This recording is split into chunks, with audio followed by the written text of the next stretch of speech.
All right. Weekly strategy against the Bears. Just show up. We're gonna win. I mean, pretty much, bro. It's the Bears.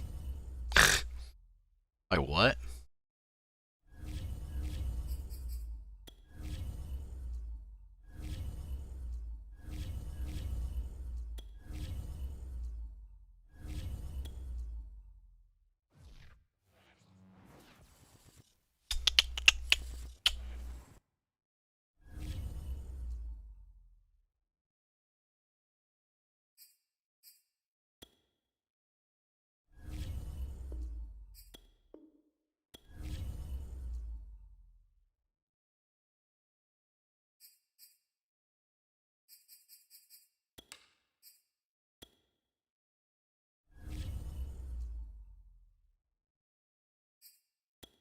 Hell yeah.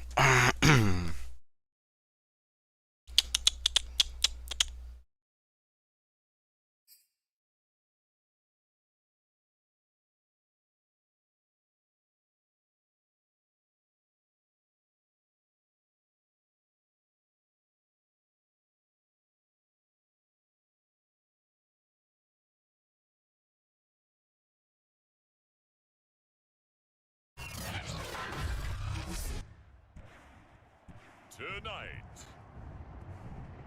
from Soldier Field in Chicago,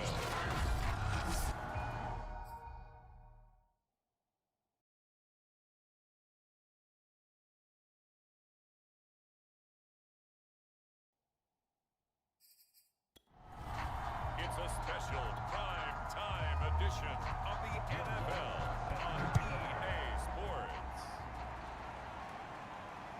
Taken in at the 3. And he'll take it up past the 25 to the 26-yard line.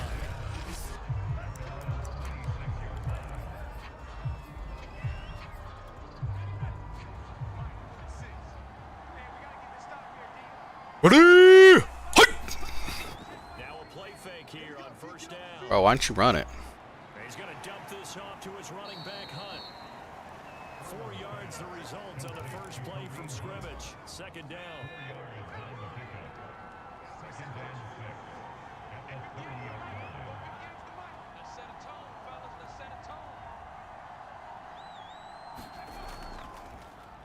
First carry now for Oh, come on, bro. What are we doing here? This defense for the Bears, they played extremely well last week in that win over Green Bay. And no matter what's done throughout that game, it always comes back to blocking and tackling. That's the essence of football. But I think it's hard for people to understand just how difficult it is to tackle, especially open field.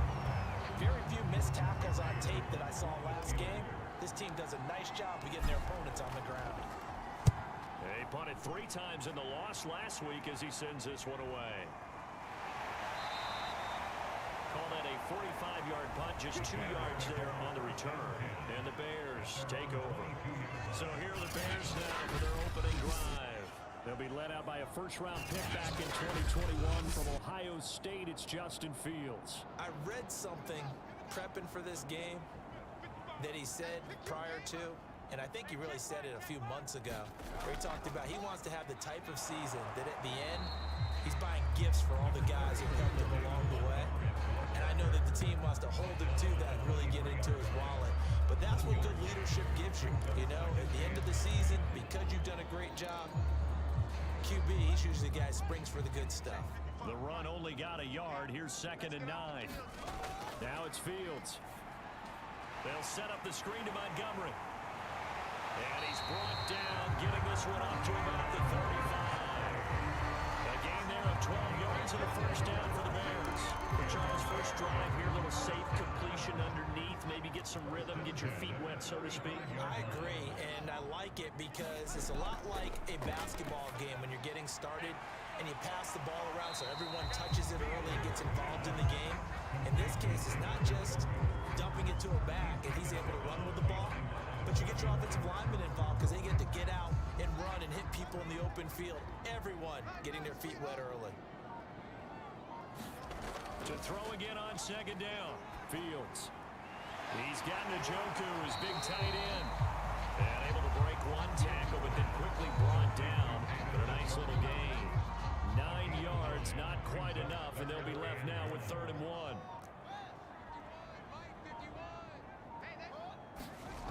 Out of the gun, Fields.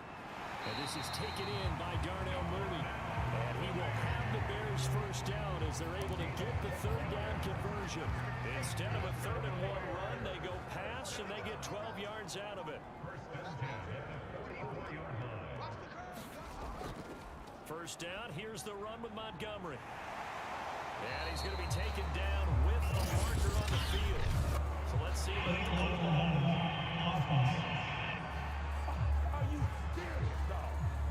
So a decent gain, but all for naught on the penalty. It's too bad, isn't it? They were feeling pretty good about it. Only people celebrating, the guys who just gave up that play. A play fake, now Fields to throw. And he gets this inside the 35-yard line. The Bears on the move. They've got another first down. Boy, that completion comes with a high degree of difficulty, especially on McCatch. Had to look that one in one-handed, able to do so, and ends up picking up a first down as well. And that incompletion breaks a string of 5 straight connections. And it's 2nd down.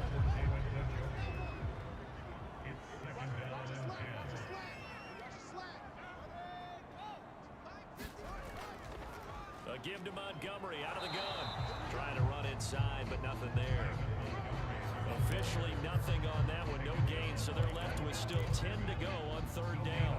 A quick observation, Brandon, because early on in this game, I'm seeing linebackers playing with their noses close to the line of scrimmage. And my guess is the wheels are turning on that other sideline. As a play caller, you're filing that away right now, aren't you? Yeah, you're trying to find that opportunity later on when you can play action or stick something to them between the 2nd and the 3rd level. Give him 10 yards there as this offense is on a roll. This drive continues to plunge forward. On 1st and 10, here's Fields. Looking for Higgins, but it is intercepted. Picked off by Harrison Smith. And a big turnover there as his guys will get the football back. 1st and 10, and kind of tipping their hand at running the ball. 3 tight ends are out there. To begin the drive, here's a handoff to Hunt. Akeem Hicks that time on the tackle. I think they're ahead of schedule now after that run. They might be bold with this 2nd down call after that type of a game. The first down run got 5. Here's 2nd and 5.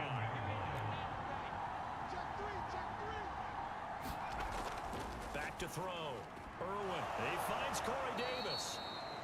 His first catch, good for 9 and a first down. Charles, Thursday night game. I think a lot of teams probably say shrink the playbook somewhat. Is that correct? I think you're right about that because you just don't have the amount of time that you have in a normal week to put in a full playbook. So as you said, you shrink the playbook, pick out the plays that work best for you. You know what else you're looking for? Who are the freshest guys coming off the last game to play on a Thursday night? Guys have a little extra pep in their step. You go to them early and often. Off the play fake. Irwin. And on the left sideline, he caught it, but out of bounds, according to the head linesman. Incomplete, so the ball a little late getting there, and it's 3rd down. This defense for the Bears, they played extremely well last week in that win over Green Bay. This defense certainly has a lot to be proud of coming off of last week.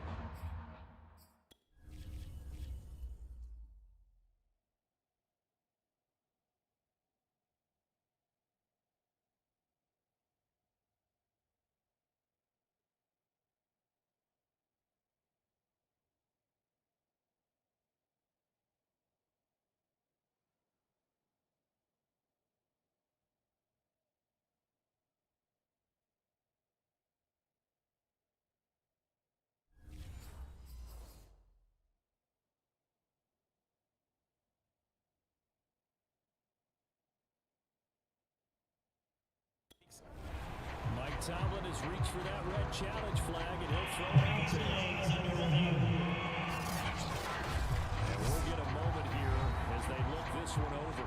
Yeah, remember now, the call on the field is what they'll stick with unless they have clear video evidence. Come on, bro. He had it. Give these officials a lot of credit. Such a tough and demanding job. You and I both know that. Yeah, they make the right call way more often than they get it wrong.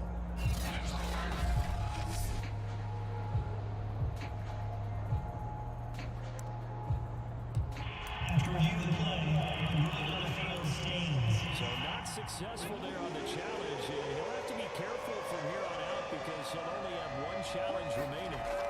Off play action. Irwin.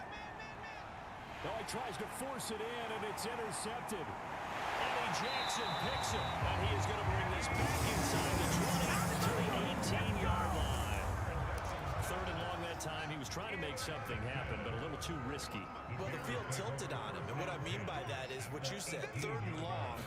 Got to push it downfield to try and pick up the first down. Defensive backs live for this situation, and they took advantage of the young man right there. Jonathan Jones there to make the stop. After the pickup of 5, here's 2nd and 5.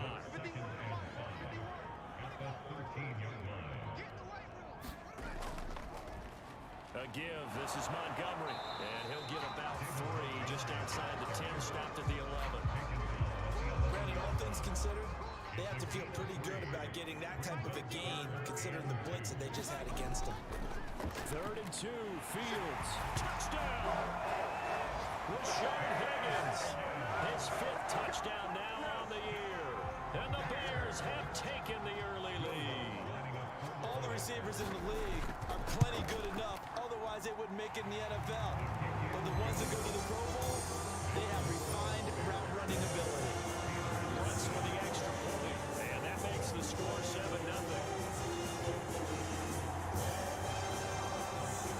After the touchdown, Lutz to kick it off.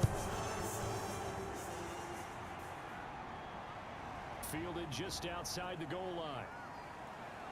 And he'll go down as this drive will start at the 25-yard line. And Pittsburgh getting set to take the field. They threw an interception the first time they had the football, wound up leading to a touchdown the other way. How do you approach drive number 2? Going back to your game plan coming in, everyone has matchups that they like better than others. Where they think they have an advantage, dial up some of those plays. Try and go to those spots and get your offense moving. They'll run with Hunt on 2nd down. And running room scarce here. He's going to be stopped in his tracks at the line of scrimmage. Call it no gain on the run there. Now they'll be looking at a 3rd down.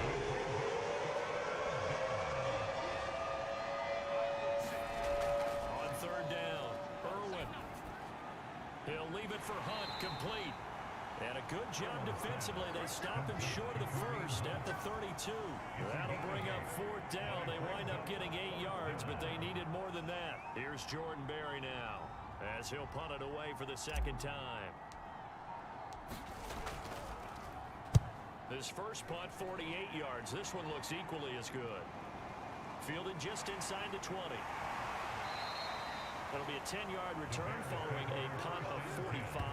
And possession will switch hands, 1st and 10. The Bears offense ready to go for their next drive. They come off a victory over the weekend, but now the quick turnaround here for this Thursday night game. How does that affect how teams like this approach these short turnarounds? Well, wins and losses always factor into how you're getting ready for the next game. But equally as important when you have the short turnaround, what is your injury situation? Are you losing key guys? And if so, how well have the backups prepared for this? Because you don't have much time to get them ready.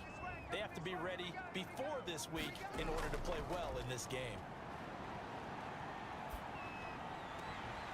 Here's a throw to his running back. It's complete. And he'll be out of bounds near the 30. In fact, right on the 30. Without the previous penalty, that would have been a 1st down. Instead, it's just a gain of 10. Looking to throw again on 2nd down. Fields.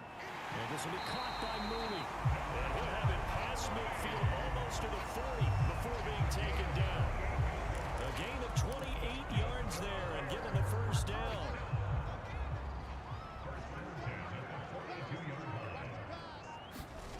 Back to throw. Fields.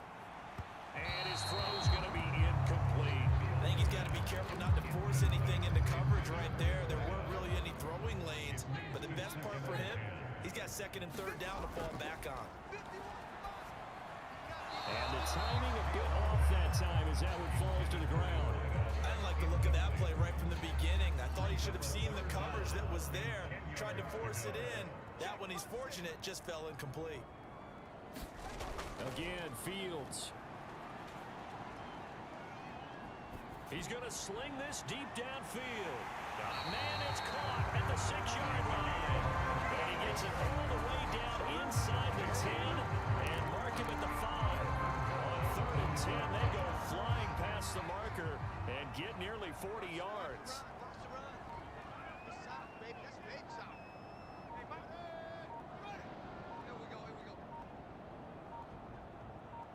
They just do get the playoff as he'll look to throw. And he's got Mooney in the end zone. Touchdown, Chicago. Darnell Mooney, his 2nd touchdown on the season. And the Bears have taken a 13-0 first quarter lead. There was no going through the progressions on that touchdown pass. Yeah, nor was it necessary. His receiver won that route early, presented himself.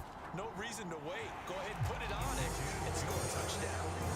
Runs good on the extra point. And it's now 14-0. After the touchdown, wants to kick it off. This will be fielded inside the 5. And he'll be stopped up at the 25.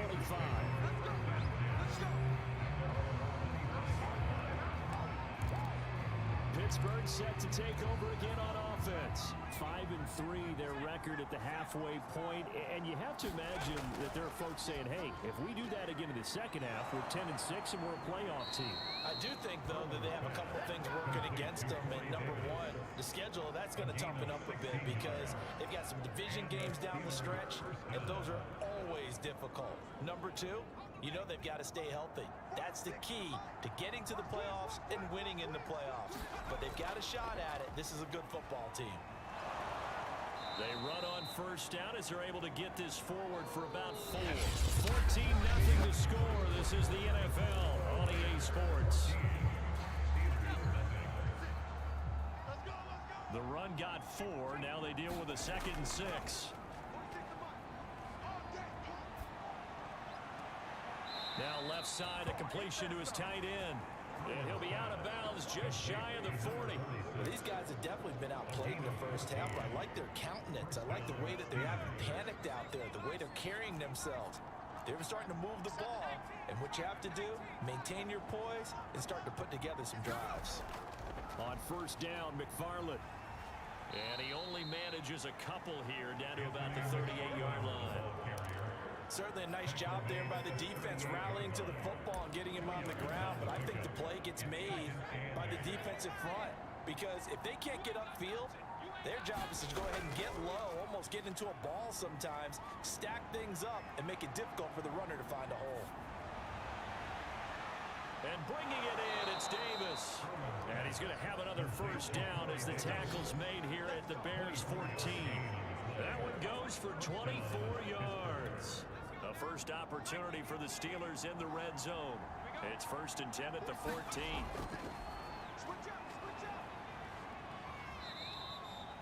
Jalen Johnson up to make the tackle. I like the call. Inside the red zone, running the toss. Why? They want to get to the edges. They want to see if guys who don't normally make a lot of tackles are willing to actually do that. That usually means the guys at the cornerback position. Just a 1-yard pickup there, and it's going to make it 3rd down and 6. This defense against the run, by the way, they're not top 5, but they are top 10. So what's your philosophy here? Do you try and run the ball against a team that's pretty good against the run? What if you're a pretty good running team? If so, you might want to go. He's got Claypool for a Steeler touchdown. Chase Claypool, his 3rd touchdown now on the year. And the Steelers are able to make this a close game again. And now before we get to the extra points, all touchdowns do have to be confirmed by the replay official. They're taking a peek at whether or not those feet were in bounds, and obviously a big call here in the end zone. And not just the feet. How about the hands? How is the ball possessed while the feet are hopefully getting down in bounds? That's what they're trying to look at to see if it all comes together.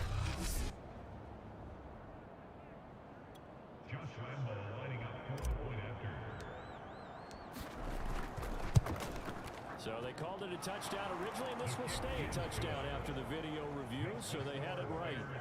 Point after by Lambo, up and good. And that'll cut the lead down to a touchdown. And Lambo now, after the touchdown, he'll kick this one away. From a couple yards deep, he'll bring it out of the end zone. And it's a pretty good return here as he'll get this up to the 29.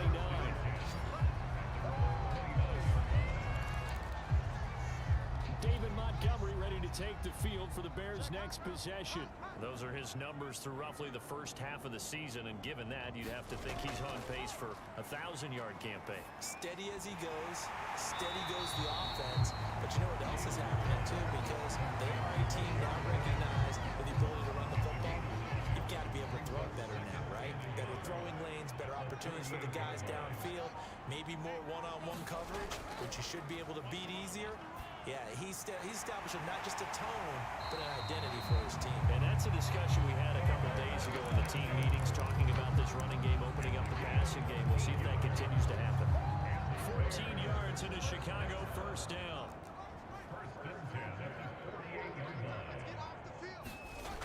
Fields now to throw. This is the tight end, Njoku. 3 yards to gain there, second down. Well, it's time to give more credit there to the defense. They played that very well because it was a drag route, and he ran a little shallower than normal as he worked straight across the field. He was hoping he'd get lost behind the defensive line, but once he made the catch, nowhere to turn upfield and gain any yardage. And we see another pitch and catch there to the running back. This position just continues to evolve. They become just as critical to the passing attack as a lot of receivers, tight ends, because their ability to make people miss in the open field can really generate big plays for an offense. Well, this is going to depend on the spot, but it's not a very generous one. He looks to be about a yard or so short. He needed 3, he got 2. Now that'll set up an interesting situation here on 4th and a yard. And this is off target to the left. Didn't get there anyway. It's no good. And this score will stay right where it is. Was a kicker from that distance, 56, 57 yards. So many things you got to worry about, but I am a little surprised he didn't get it there. Yeah, with the way kickers are nowadays, we're surprised anything under 65 that it doesn't get at least to the crossbar. But remember this. You have to drive it a little bit lower in order to make that distance, and you also have to be worried about the interior rush that they can get their hands on it. So that's why those stronger kickers nowadays who can pop it up in the air and still travel and carry it, that's what you're looking for.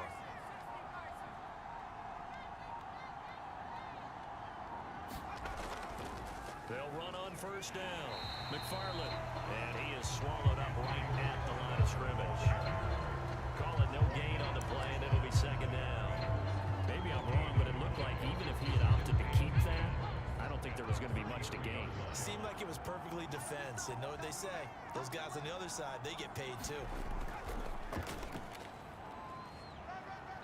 And he'll get this down to about the 30, 31-yard line.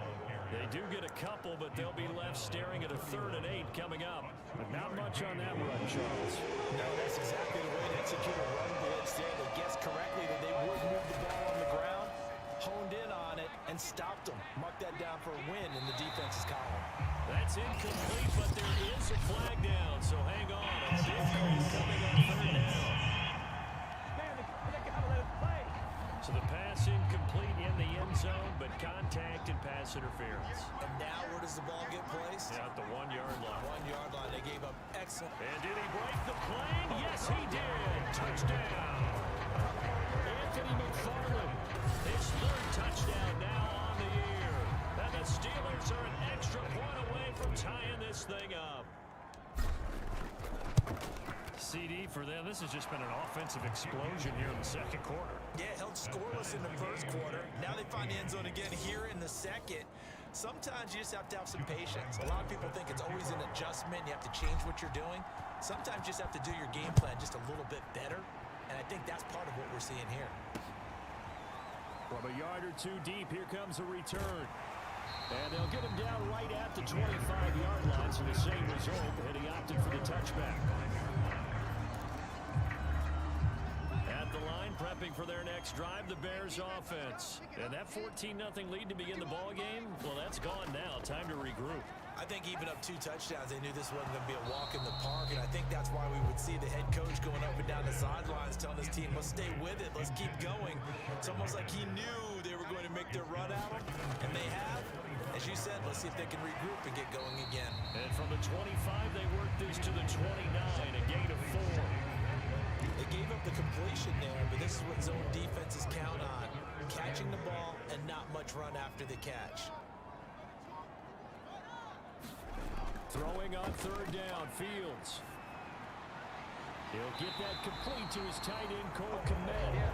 And he gets this up across the 35 before he's out of bounds. And the tight end is certainly a position built to move the chains because they can control space underneath. If they've got good hands, then of course they're a dynamic target. But one other thing is they're right in the sight lines of a quarterback on just about every play. And that makes it easier for the quarterback to pick him out and deliver. And a really good show of force there as he gets through for 4 tough yards. Following the pickup of 4, here's 2nd and 6. The passing game's been working quite well so far, but the running game's been a little bit of a struggle, and that's a surprise to me. Typically, when you can throw it, you've opened up lanes for your runners. Not a big window to throw. Coverage wasn't too bad there. Yeah, they had him under wraps pretty well, but somehow able to muscle his way open and catch the ball. The Bears on 3rd down. They have been superb. 5 for 6 to this point. This will be 3rd and 5. Here's Fields. Open man is Higgins. And they're going to mark him down short, maybe by about a yard, if that. Just a 5-yard pickup, and it leads to 4th down. On 4th down, Joseph Charlton on to punt. He punted 5 times in the win last week as this one's away. And well done here. That one will kick out of bounds at about the 8-yard line. The field position game, such an overlooked facet, Charles, of an NFL game, but this offense, they're going to be pinned back. What an ideal punt. An ideal punt, and it leads to that term complementary football, because them doing that puts their defense in a great spot, doesn't it? Gives them a chance. If they want to be aggressive, try and maybe get a safety out of this whole thing, it puts them in that position. On 1st down, they'll start with McFarland. And he's going to get a solid gain of 9 before being drawn down. 2nd and right at a yard. The previous run, good for 9. Here's 2nd and a yard. On the give, this is McFarland. And they're able to bring him down at the 20. 2nd and 1, and people want to run the football. This is what every back in the league is supposed to do, exactly what we just saw there. Pick up the 1st down. Coming up at the half, a reminder, we go back to Orlando to check in with Jonathan Coachman. They'll have a look back at our 1st half as well as a look ahead. Now a clash of bodies here, and it's intercepted. Picked off near the 29. And they're going to set up shop at the 32-yard line. 2nd interception for him now here in this 1st half. And you got to think he's a rookie, Charles. How much does confidence start to become a factor? I think that's a great question because that's what they're going to check on when he gets to the sidelines. The coach is going to check on it. His teammates going to check on it because when you haven't done it before, it's not something that's part of you. You got to see how you're going to react. Let's see how he bounces back. Yeah, because 2 interceptions for him in college and a half. I mean, that just didn't happen. And this will be incomplete. Physical play on the football there, and it's 2nd down. After the incomplete pass, here now is 2nd and 10. Fields. Nowhere to go here. He lost the football, and it's picked up by the Steelers. He's at the 50, the 40, past the 20, 10, and he takes it back to the house. A fumble recovery for a Steelers score. It gives some kudos to the defensive coordinator, I think, here. They bring the blitz, they dial it up, and it turns into 6 points for him. It's so nice to hear you actually give kudos to the defense. It is so nice. You're such an offensive guy like that. I love it. He dialed things up, and boy, a big play resulted for his guys. Well, you like that credit to the defense there, right, my friend? Yeah, you do I ever. So here's the kickoff now as they'll get it again following that fumble return for a score. And here comes a return from just beyond the goal line. And ultimately cannot get this out to the 25-yard line as he's dropped at the 23. And now Chicago getting ready to go as they take the field. And in just about every game we see, partner, what do we do when we look at the stat sheet? We go right to The turnover differential. without a doubt, because when we see that, that pretty much tells the tale of the game. And I know there's still plenty of time to go, but you've got to take care of the football in order to win it. Now the Bears going to call the first of their timeouts as they get the stoppage with a little over 50 seconds to go in the first half. Throwing again on second down. Fields. His throw incomplete. Darnell Mooney the target there. But now it'll be third down. Right up to that point, I was about to say he's had a pretty good half catching the football, but let's just be honest about it. He should have caught that one. And he knows that. That was one right in his breadbasket and one he normally catches. On third down, they go Montgomery. And he'll be stopped at the 27-yard line, well short of the first down marker.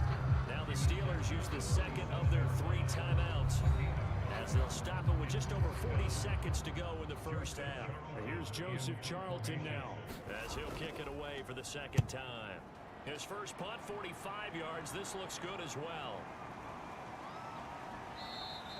A 45-yard punt, 4 there on the return. And the Steelers will go on offense here, 1st and 10.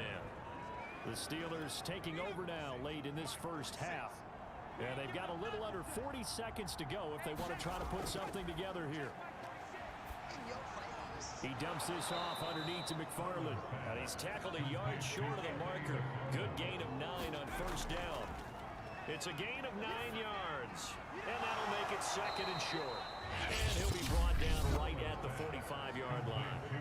Now the Steelers going to use their 3rd and final timeout as they'll stop it with 13 seconds to play in half number 1. They go play action here on first down. They'll get this to his tight end. That's Pat Freiermuth. A good pickup, but it will come on what should be the final play in this first half. And just like that, on we head to half number 2. The Bears going to see the football first, and they trail here as we get back underway to start this second half. And the half will begin with a touchback. The Bears offense ready to go for their next drive. They do trail, but they have a chance to possess the football first to try and do something about it. And that certainly makes it something of an important drive for him. Because is it going to win the game? No. But you have to do something to bring some life to your sideline. It's a first down, his 4th catch of the game after having 3 in the first half.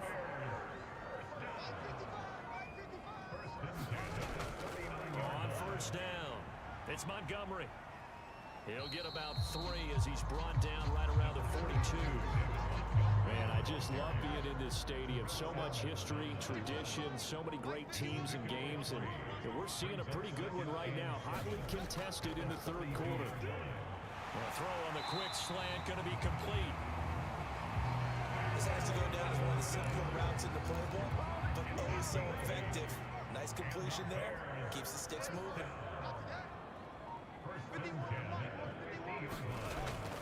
They'll run on first down. Montgomery pushing through the contact. Oh, that's just not fair, and now room to run. He is out of bounds, but not before he's inside the 30.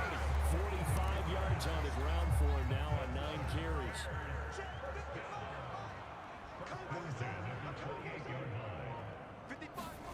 Fields on first down. And incomplete. Oh, man, for him to be that wide open and drop it. Sometimes you have just too much time on your hands, right? You end up thinking way too much, and your hands get shaky. And yes, he's a tight end, but that's a catch he should have made. And he'll get this pretty close to a first down as he's tackled at the Steelers' 19-yard line. 9 yards, not quite enough, and they'll be left now with 3rd and 1. Again, they'll go ground with Montgomery. Oh, Montgomery just unable to twist free as they hit him short of the line to gain. A loss of a yard, and it brings up 4th. Just a simple run play there on 3rd and 1, but this D was up to the challenge and stopped them, bringing up 4th down.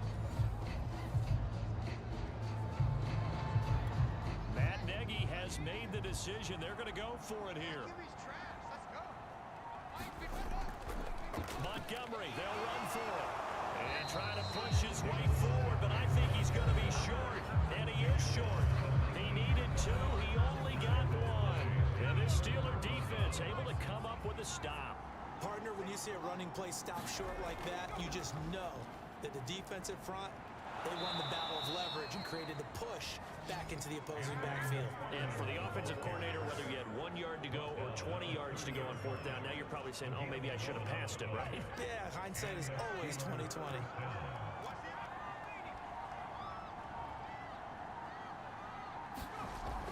Now a run with McFarland. It's a 6-yard pickup, and it gets him to 2nd and 4. Well, you certainly have to give a little credit here because they're playing this game now at their pace. This is ball control football, sustained runs, taking their time, and making it work. Looking to throw on 2nd down. Irwin. And able to rip off a big chunk of yardage before being dropped inside the 40. That one good for 26 and a 1st down. Well, we know he's got the speed there. He needed the speed and the hands. A great catch. And because of that speed, you have to respect it as a defender. So you have to either play off or make sure you're somehow in contact with it. And he's able to do exactly what you said. Use the speed to his advantage and go up and get the football. That's a big-time play right there. McFarland once more. And a loose football. And this is picked up by the Bears. And now the rookie's free. 20. And they bring this one back. A fumble return for a Bears touchdown. And now before the ball changes hands, they're going to take a look at this just to make sure that they have it right. Now the question, was the knee in fact down before this ball comes loose? And is the video convincing enough to overturn it? A lot of factors here. Remember, you also need good possession of football afterwards. This is a tough one to overturn.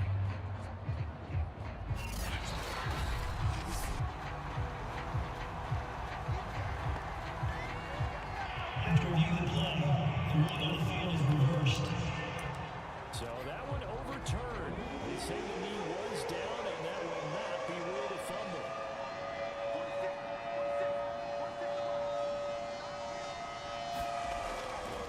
And to give this time to the tailback. And he gets the 1st down here as he's taken down at the 24. That's good for 9 yards as they convert on the 3rd down play.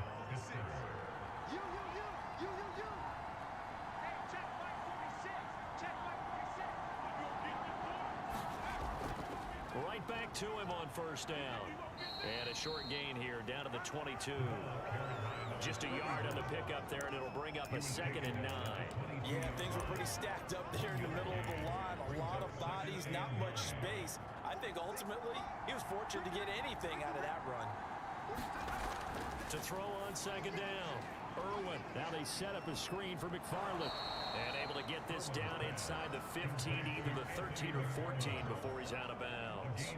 9 yards to pick up there, and it's a 1st down. Another catch for him there on this drive, Brandon, and it looks like they're going to utilize him out of the backfield any way they can. And that time they pick up a 1st down. So now on defense, do you assign a man to him and try and cover him before he gets going?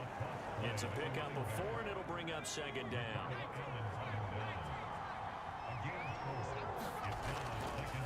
And he'll give it here to his running back.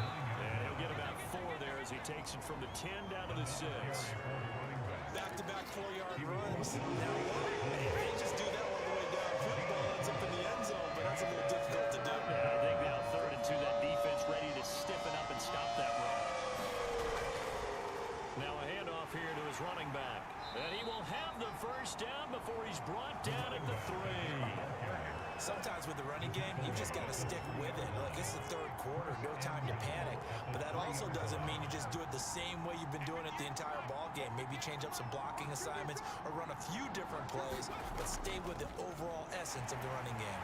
McFarland will get down close to the goal line, but not in, as he'll be marked down at the 1.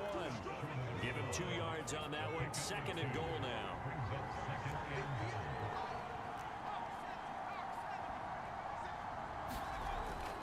Now they'll switch it up here and look to throw. He's got Claypool for a Steeler touchdown. Chase Claypool with his 2nd touchdown of the game, 4th of the year. And the Steelers, they broaden their lead. There was a lot of zip on that pass, and baseball might have called that a frozen rope. I like it when you bring the diamond into the game. I'm going back to the gridiron. Had some heat on that bad boy. Sometimes you throw a touchdown pass, and sometimes You throw, what, a touchdown strike? there you go. That's my man in concert. And Lambeau now, after the touchdown, he'll kick this one away. And this will not be returned. It'll come out to the 25. Here's the Chicago offense coming back out onto the field. They had a great drive going last time. They were moving the ball, and then all of a sudden it just stalled out. So we'll see what they can do here, Charles. And it's always easy to second guess when you don't get it on a 4th down try. But they had to like the feeling that they had going on offense. They want to continue to see if they can capture that again on this drive and maybe get in the same position. Yeah, and that's, I mean, like I said, they were moving the football. It's not like they went 4 and out, so I don't think it's a deal where the offense doesn't have confidence. No, I agree with you totally on that one. If anything, they may have gained more confidence. Okay, they stopped us once. That's all right. Let's keep moving it. Make them do it again. Give him 4 on the carry, and it'll make this a 3rd and about 2. They'll keep pounding here with Montgomery. And boy, he is very close to a 1st down, but from where they're spotting that football, he's going to be a foot or so short. Just a 2-yard pickup, and that should necessitate a call for the punt team here on 4th down. Here comes the Bears punter now, as he's on here to punt it away.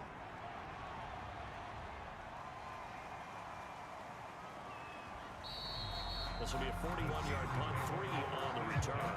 And the offense will take over with a new set of downs.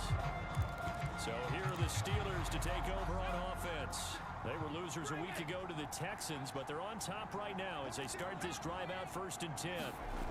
Throwing to start the drive. Oh, a quick slant finding Claypool. He'll be dropped after a gain of about 6 across the 30 to the 31. Nothing fancy on 1st down, but a very consistent type of a play. Hit that slant. A lot of people call it an extension of the running game, and it can be if that pass is completed, because you hit a guy on the run like that, you often can go for big yardage. Sets him up nicely for 2nd down, staying ahead of schedule. So many teams want to throw the ball in this situation nowadays, but I love watching a team that has enough confidence to go ahead and run the football. In that situation, it's almost a tendency breaker.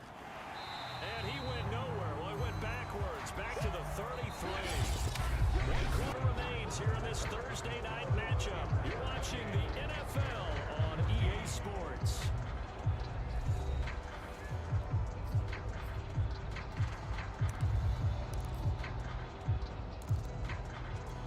Now they contend with a 2nd and 12 after the loss.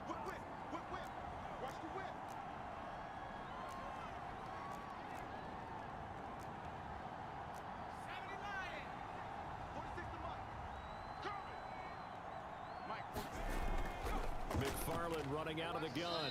And he'll work this one up to about the 38.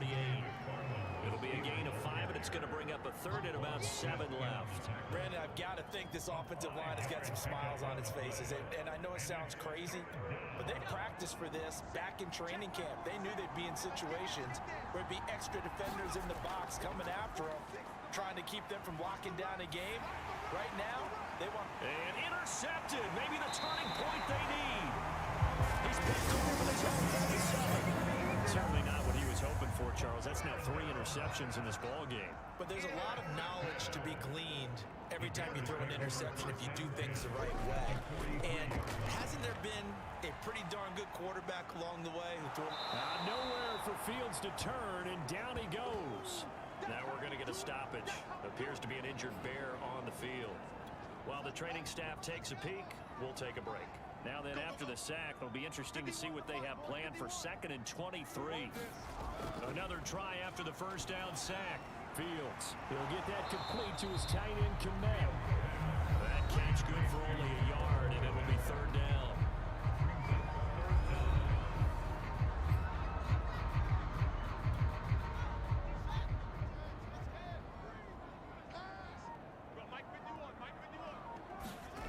To throw is Fields.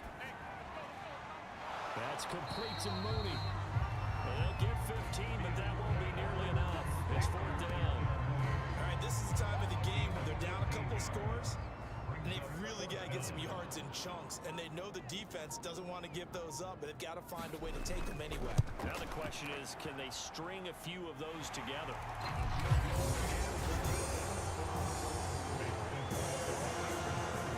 So he missed his first attempt, remember, but this time he gets back on the bike and knocks it in. And sometimes that first one can really impact you moving forward. It can just stay with you too long and affect everything else you do during the game. In this case, though, able to shake it off. He's riding high again. The Steeler offense here about ready for their next drive. Well, there are 2 scores on the plus side. Still time here in this 4th quarter, but maybe you start thinking about playing keep away? Yeah, I think here's the situation. You're not thinking touchdowns anymore. You're just thinking first downs. To keep up with your theme there, playing keep away, first downs, they can't touch the ball. The last run got 3. Now here's 2nd and 7.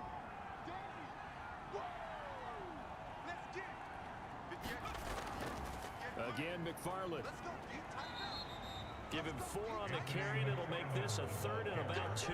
That's it. That's what you want. Straight ahead, positive gain. Just keep that clock ticking.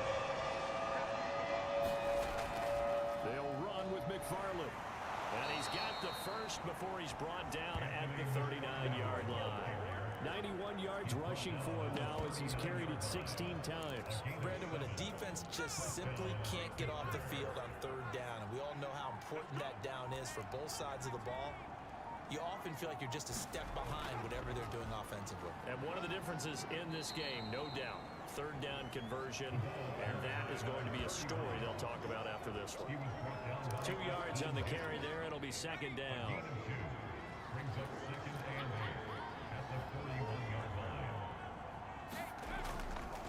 And to give this time to the tailback. And he'll get this up past the 45 to the 47. It's a gain of 6, moves him to a manageable 3rd and 2 situation.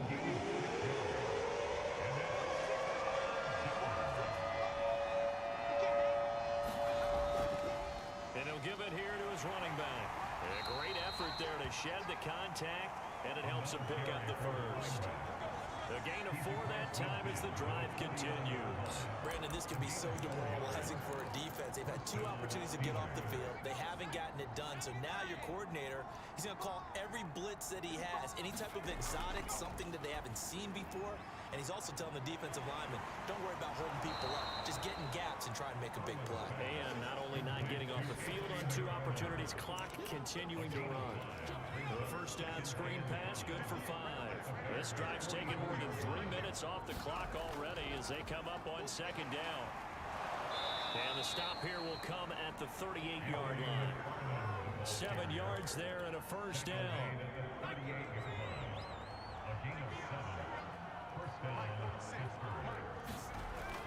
Here's McFarland, and he'll be brought down, losing yardage back at the 40. Now we're going to get a stoppage. Appears to be an injured Bear on the field. While he gets attended to, we'll step aside. So the first down run lost a couple. Now they come up 2nd and 12. Looking to throw. Irwin. And a quick throw here, that's complete. They'll wind up getting 10 back as that sets him up for 3rd down.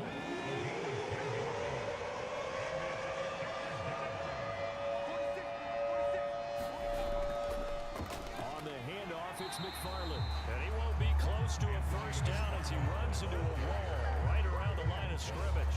No gain there on the play, and that's going to leave him with a 4th down. His carries tonight, they're getting up there, so maybe one of those every now and then is understandable. I would agree with that. Understandable every now and then. Sometimes you come back and you fake it to him and go play action. But other times you say, okay, they got him on that one. We'll come back to him in another carry.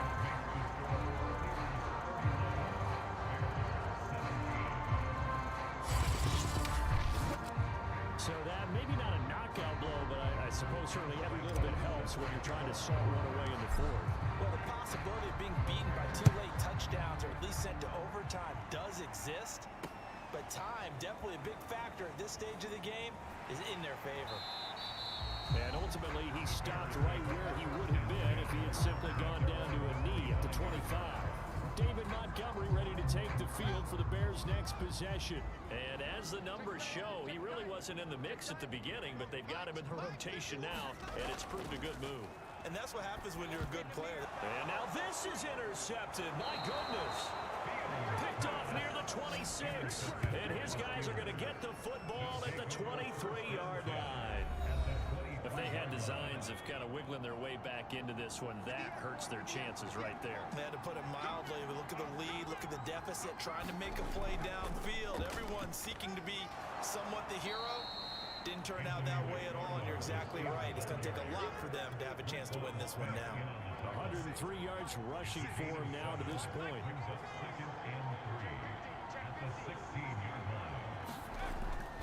They'll keep it on the ground. McFarland, and he's brought down just outside of the 10 at the 11. A gain of 5, good enough for the first down. Well, that's a carry they have to be satisfied with, and throughout this game, they've been satisfied with what he's given them. Whenever they've needed a big run, a first down, he's the guy they've turned to. And it doesn't matter what the defense thinks. They've got the confidence to keep handing it to him and keep picking up good yardage. Just a yard on the first down carry, so it's 2nd and 9. Now they'll run it on the toss. And he's going to take it in for a Steeler touchdown. A great play there with his first career NFL touchdown. And the Steelers look like they're going to get back in the win column as they extend their lead here in this 4th quarter. So a toss play there does the trick as he's into the end zone. And you don't run this unless you're sure you've got a guy who has the speed who can get to the edge, because what you're hoping for him to win the race to the corner and turn it upfield to the end zone. Extra point tacked on by Lambo.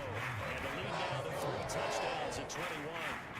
And Lambo now, after the touchdown, he'll kick this one away. From a couple yards deep, he'll bring it out of the end zone. And this return will net positive as he gets past the 25 and up to the 27-yard line. Now out comes their leader and the captain of this offense back onto the field. So, Charles, there are the numbers. What's happened here? Defensive adjustments that's caused him to sort of fall off a bit? I think so. That has to happen. You've got to make some changes, because in the first half, they were pretty effective. But the second part is sometimes when you're doing really well, you get off your game a little bit. You get off the gas a little. You're like, okay, we've got this thing. And that's not necessarily the case. Maybe right now, someone just needs to tell a joke in the huddle, loosen things up, and get their big guy going again. And he'll be taken down, but not before he works it past the 50. 14 yards in a Chicago first down. And we've got movement. I think this is against the Bears here. Let's find out. James Daniels, the guard, called for the penalty there.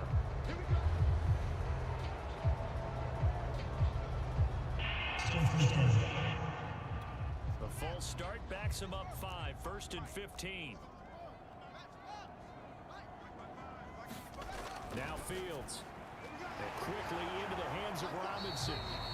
And he's corralled, but not before getting it inside the 35. Back-to-back receptions for him, and it's another first down.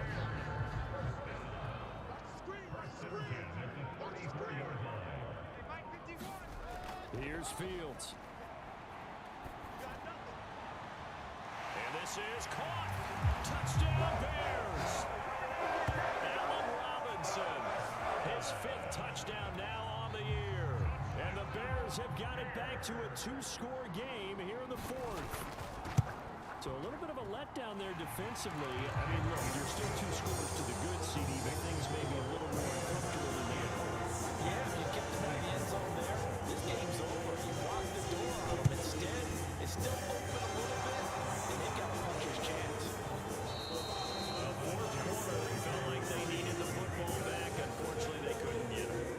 And I know we brought analytics into the game, and someone has said here the data says that when a team's expecting an onside actually recover the ball, which is what we saw here. I just wonder if that number is much more of a anecdotal type of a number. Kind of like when the coaches tell us, well, when you score on special teams, 93% of the time you win the game. I'm still waiting to see that number is empirical. And here he'll be brought down a little shy of the 35 at the 36. 4 yards the pickup, first down. 2 minutes left to play in this football game here on EA Sports. So the Steelers with the football as we get you reset. And the scoreboard on their side, they're just looking to melt away these final couple of minutes and put this one in the left-hand column. They'll try and run some clock here as they keep it on the ground. Excellent job pushing through tacklers that time to pick up 6. So they come up on second down, and they can get another run like we just saw. Would likely put an end to this thing. Running with McFarland. And he'll be a little shy of the 25 here at the 26-yard line.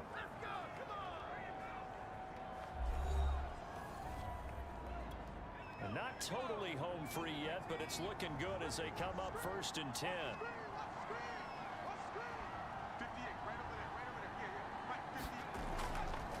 Now a handoff here to his running back. Strong run, but still wrangled before reaching the 20. Now the Bears going to use the second of their timeouts as they'll head to the sideline and talk over what to do next.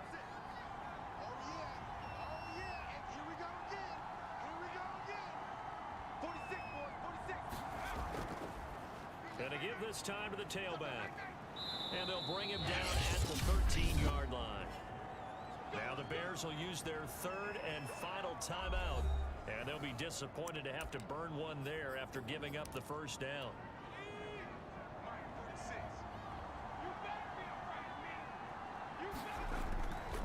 Now they'll run it on the toss. Trying to bounce it outside, but he's only able to get it back to the line of scrimmage. No gain on the play. It'll be second down.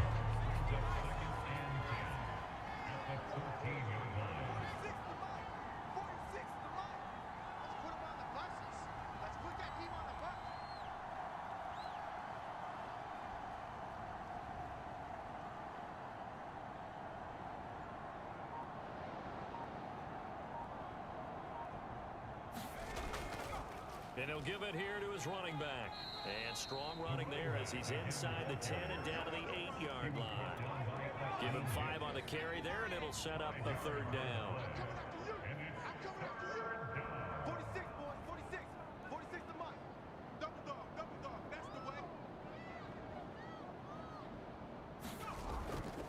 Now a handoff here to his running back. And he will be very close to a first down, but I see the closed fist of the referee, and that means fourth down. It's a gain of 5 on the play, and that's going to bring up a fourth down. I think we can safely say that those types of plays are the backbone of this offense. We know not every run's going to be a big hitter, but you know they'll take that type of result on each and every attempt.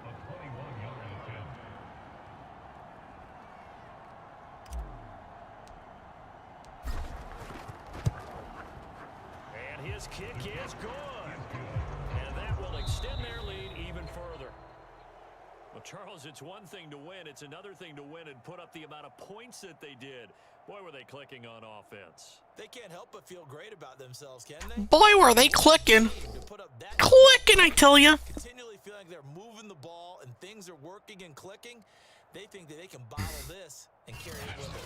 As an offensive coordinator, you just don't think you can do anything wrong. Whatever you call, run, pass, it's all going to work. That's called being in the zone. Hell yeah.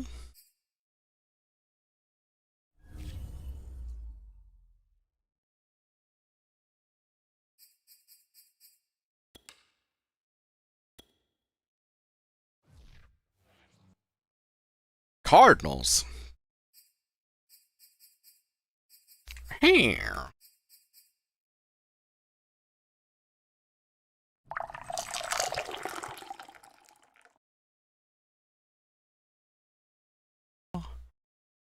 What?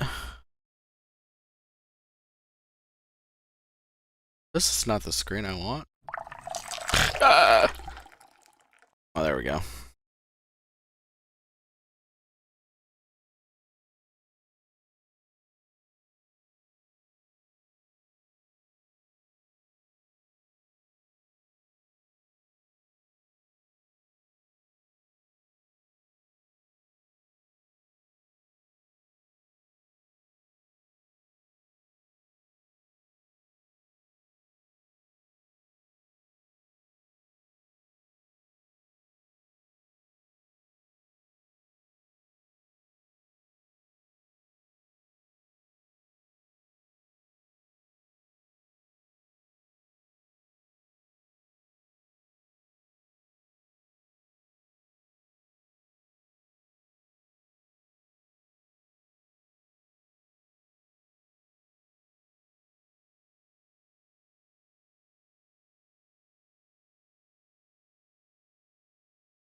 direct, loud and proud. I'm out there.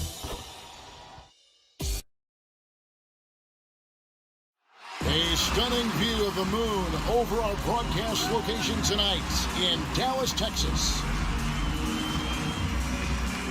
Broadcasting live, 2K Sports presents the NBA. It's Monday night. I'm Kevin Harlan alongside Clark Kellogg and Greg DA. Take it away. Thank you, Kevin. The NBA flattened the draft lottery odds in 2019. And last season, it introduced the play-in tournament. It's too soon to say for sure. And I love it, David. I got to tell you, got to give them a lot of credit. Thank you for that report. And the starting lineup for the Pelicans. Underneath, in the post, it's Williamson and Valanciunas. Devontae Graham is out there with MP. And it's Ingram in at the 3 spot. And for Dallas, Hardaway and Porzingis in at the forward slots. Burke is out there with Luka Doncic. And it's Brown in at the center. For those teams, Greg, that had head coaching changes, how long does it take to fully implement a new system? Well, it typically takes a full season, and it also depends just on how complicated the system is. But all things being equal, the experienced teams often learn faster because they just understand the game better. Looking at Dallas, they took that win in their last game against Boston. Doncic against Graham. Takes the 13-footer. Rebounded by Valanciunas.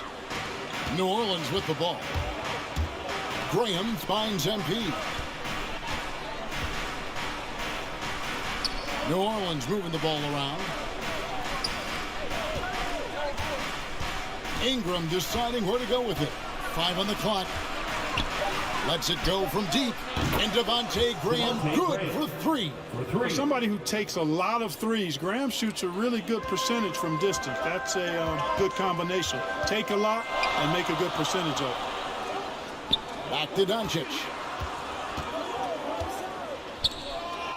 Outside, Porzingis. In the corner, Hardaway with it. And they wasted no time getting those 3 points back. Nice recognition there by Porzingis. He's getting better and better as a passer. Just over a minute and a half played here in this one. Graham dishes to MP. Here's Valanciunas. Offensive rebound. Here's MP. Can't connect from 13 feet out. Now the Mavericks with it, and going against New Orleans, their first meeting of the year. Yeah, and they came out with a W every time they played this squad last year. A stark contrast drawn between the conference's haves and have-nots. Guys, they deserve a lot of credit for not losing focus and letting one slip away. They came to play every time, and I expect that'll be the case tonight. And that one's good, Williamson. And using his vertical on the offensive glass, Williamson is adept at reading misses and pouncing on second-chance opportunities. Count it. And despite the size disadvantage, attacking the heart of that defense. You know what, guys, honestly, I didn't think he'd win that battle. I mean, that's a lot of height to give up. Here's Ingram. Slammed home, and he draws the foul. A chance for another point at the free throw line. That's his first. It's on Porzingis. Not a guy you can stop by fouling. Williamson too focused and too powerful. Pelicans shooting their first free throw tonight. Zion Williamson. One shot.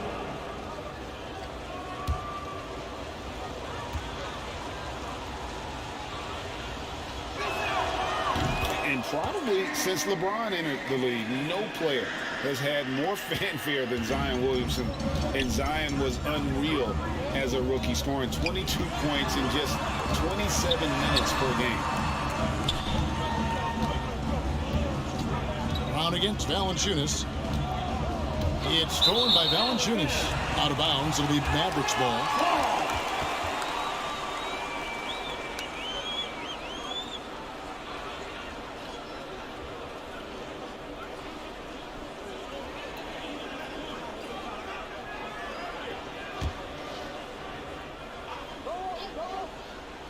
Mavericks trailed by 5.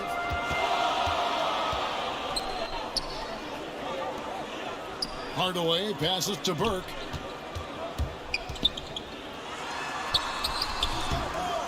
That shot missing, and New Orleans will go the other way with it. Moving on after the tough loss they took at the hands of the Warriors. Yeah, I mean, on the road, their defense was just overrun. Couldn't match the intensity of the opponent, and it cost them. And you know what, guys? It just seemed like they never really had the kind of energy necessary. They just weren't comfortable on the defensive end. Hardaway kicks to Doncic. A pass to Porzingis, and the rejection by Valanciunas. They recover it. Burke, the pass to Brown. That one falls coming off Burke's feet. Lovely dish by Columbus's own Trey Burke. Pelicans leading by 3. Ingram outside. Pass to MP. Back to Ingram. Over Hardaway. And that one's good. Ingram's got his second basket of the game. Well, you know, Ingram's length is really an asset inside. It allows him to work over and around defenders. Williamson against Doncic. And it's good for 2. Oh, really nice job to take what the defense was giving him there. The Pelicans have gone 5 of 9 from the field here in the first. Here's Graham. Here's Valanciunas. Some solid defense from Brown. That is some tough defense there against one of the better finishers in our game. Doncic outside. Outside Hardaway. Back to Doncic. It's good for his second make. He's made 2 or 3 so far. But, you know, guys, we know Hardaway can score, but when he makes these passes, it makes him a lot more dangerous. Now here's Graham. His last outing, he had 18 points. Shot clock at 6. And the layup's good off the glass. Graham's got 5 now. He's looking confident right from the opening tip. And as you can see, he still wears Hardaway Jr. on the back of his jersey, Clark, showing respect for the path his father led. And Kevin, how cool is that? You know, his dad, Tim Hardaway Sr., was an all-star point guard. And even if Junior never makes an all-star game, he certainly is making his father proud. That's a real cool story. Draws contact on the shot, and now a 3-point play chance as he'll head to the line. It's going to be Williamson shooting. It's on Porzingis. And a moment to look at the scoring approach in terms of where the points are coming from for the Pelicans. Guys, their penetration has been outstanding. I mean, it's actually been great. They're really finding those holes in the defense. Yeah, they're showing some muscle also in the first half as well, and getting a lot of their points in the paint. Really like the balance they've shown. Back to Doncic. Got it for his 4th field goal of the game on just 5 shots. The Pelicans have gone 7 of 13, just over 50% from the floor. Some good looks. Valanciunas against Brown. And Valanciunas kicks to Graham. MP outside. 5 to shoot. Valanciunas passes to Williamson for 3. Ingram. Good, and the assist goes to Williamson. He's got 7. Well, you look at the form on Ingram's catch-and-shoot jumpers, it's textbook. He's got excellent posture. His hands are in a good position, and most importantly, he's ready to shoot it when he catches it. Here's Burke. And foul on the shot. He'll shoot 2 at the free throw line. It's on Jonas Valanciunas. And I like the fact that the defense is looking to protect the rim at all costs. Definitely saved a layup with that foul, and he'll make him earn them from the line, and that's what you want to see. Dorian Finney-Smith's checked in for the Mavericks. Jalen Brunson comes in for Hardaway. And then for New Orleans, Jackson Hayes, he's checked in for Jonas Valanciunas. And it's Josh Hart in for Devontae Green. Mavericks with the rebound. Here's Burke. Rebounded by Hart. Nothing seems to be going his way this quarter. To me, it appears he's starting to lose his composure a little bit. We'll see if he can regroup and get back into a better rhythm. MP kicks to Williamson. Hart the pass to MP. Pulls it up. And off the left side of the rim, and it swirls in for him. And the Pelicans lead by 5. Now Burke. He had 15 points last outing. Zion Williamson grabs the miss. Williamson's got 4 rebounds in this game. Ingram up top. Hayes dishes to MP. To the left wing. Now here's Hart. Brunson covering. Hart, that's good. Now it's a 7-point Pelican lead. You know, getting inside and doing damage there really elevates Hart's game, and I like to see him be that kind of all-around threat. Doncic. And the rebound goes to the Pelicans. Williamson's got his 5th rebound right now in the game. Out to the right wing. Got a piece of it. And he makes good on the layup. Williamson's got 10 points. Oh, this is the kind of start they were hoping for. Yeah, shots falling, off to a very good start offensively as a result. And he hits it and gets hacked on the play. A 3-point possibility.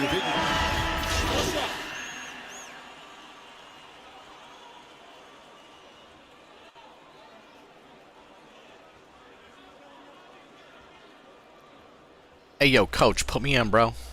Coach, put me in. Coach! Hey, coach, put me in, bro. What the hell? Put me in. Coach! Wait, hello? I'm not getting back in the game. Oh, there I am. Dallas. Rounds checked in for Willie Cauley-Stein. Porzingis is coming in for Dwight Powell. And it's Burke in for Dorian Finney-Smith. A big group substitution here for New Orleans. Jonas Valanciunas, he's checked in for Jackson Hayes. Brandon Ingram comes in for Josh Hart. Devontae Graham's checked in for Alexander Walker. And MP subbed in for Satoransky.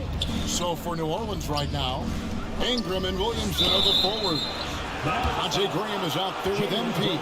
And it's Valanciunas in the pivot, handing the middle.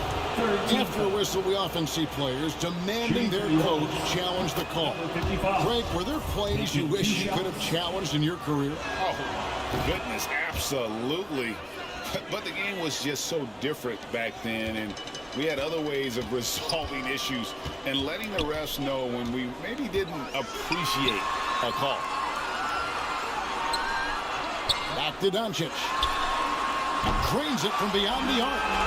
How is he wide open, bro? What are we doing here? I mean, when the three-point shot Hello? is dropping for him, his guard ability goes off the charts. MP deciding where to go with it. Back to Graham. From deep. Buries the long-range jumper. Graham's got the lead up to 11 now for New Orleans. Clearly, Graham is fired up right now. Had to answer that last 3 shot. And keeping us updated from the sideline, let's swing it over to David Aldridge. Thank you, Kevin. Kristaps Porzingis is returning to form after his knee surgery. He says making sure it's strong and stable is nonstop work, but I'm feeling better, and I have confidence that I can go out there and play freely. His offense has been great. It's the defensive end that he's still getting right. Guys?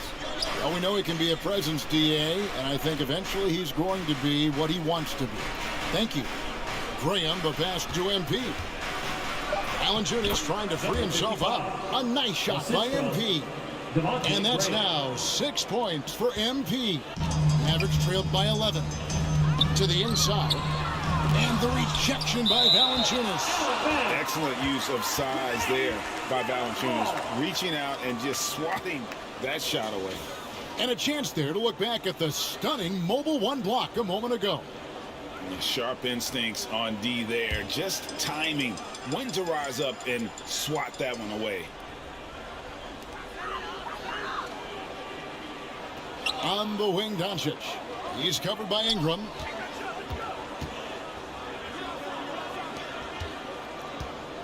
Here's Doncic. And another basket for Dallas. You know, Luka's one of those players where the mid-range shot is really a weapon for him, not just an afterthought. I mean, he is lights out from that distance. Graham, the pass to MP. Puts up a 3. And the rebound goes to the Mavericks. Their last game, a win against Boston, looking to carry it into this one.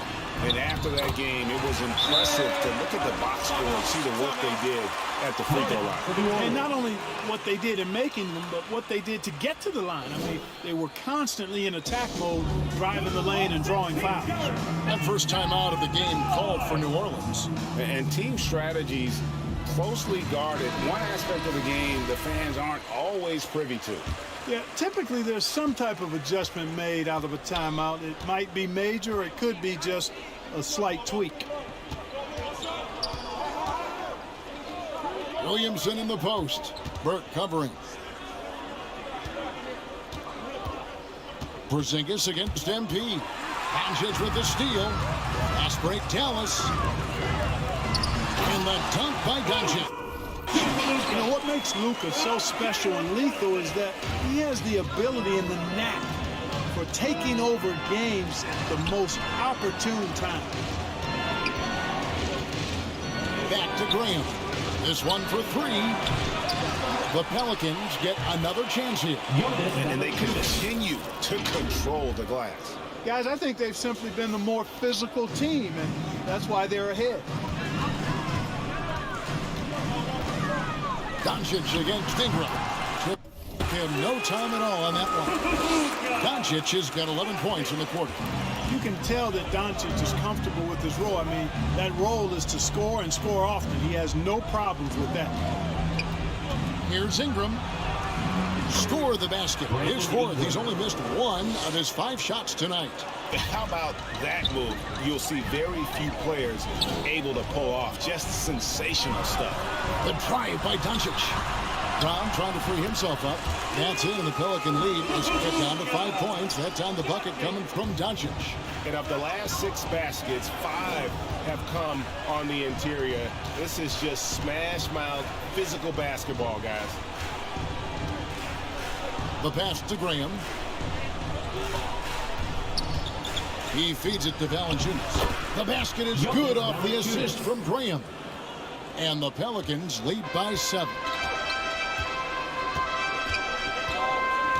Now here's Burke. Tight defense on him. Inside. Here's Porzingis. That one falls. His second basket of the game. He's now 2 for 3. Defenses struggle with Porzingis in the paint. I mean, he's able to shoot right over most defenders. Graham finds MP. Back to Graham. Over to the wing. Ingram passes to Williamson. On the wing, MP. Just 5 on the clock. Lets it go with a 3. Doesn't go that time. So the Mavericks will take it the other way. Here's Burke. Plays it up and in. And a nice reverse. Now just a 3-point Pelican lead. And so Graham will bring it up for the New Orleans Pelicans. They've led by as many as 11 points. MP outside.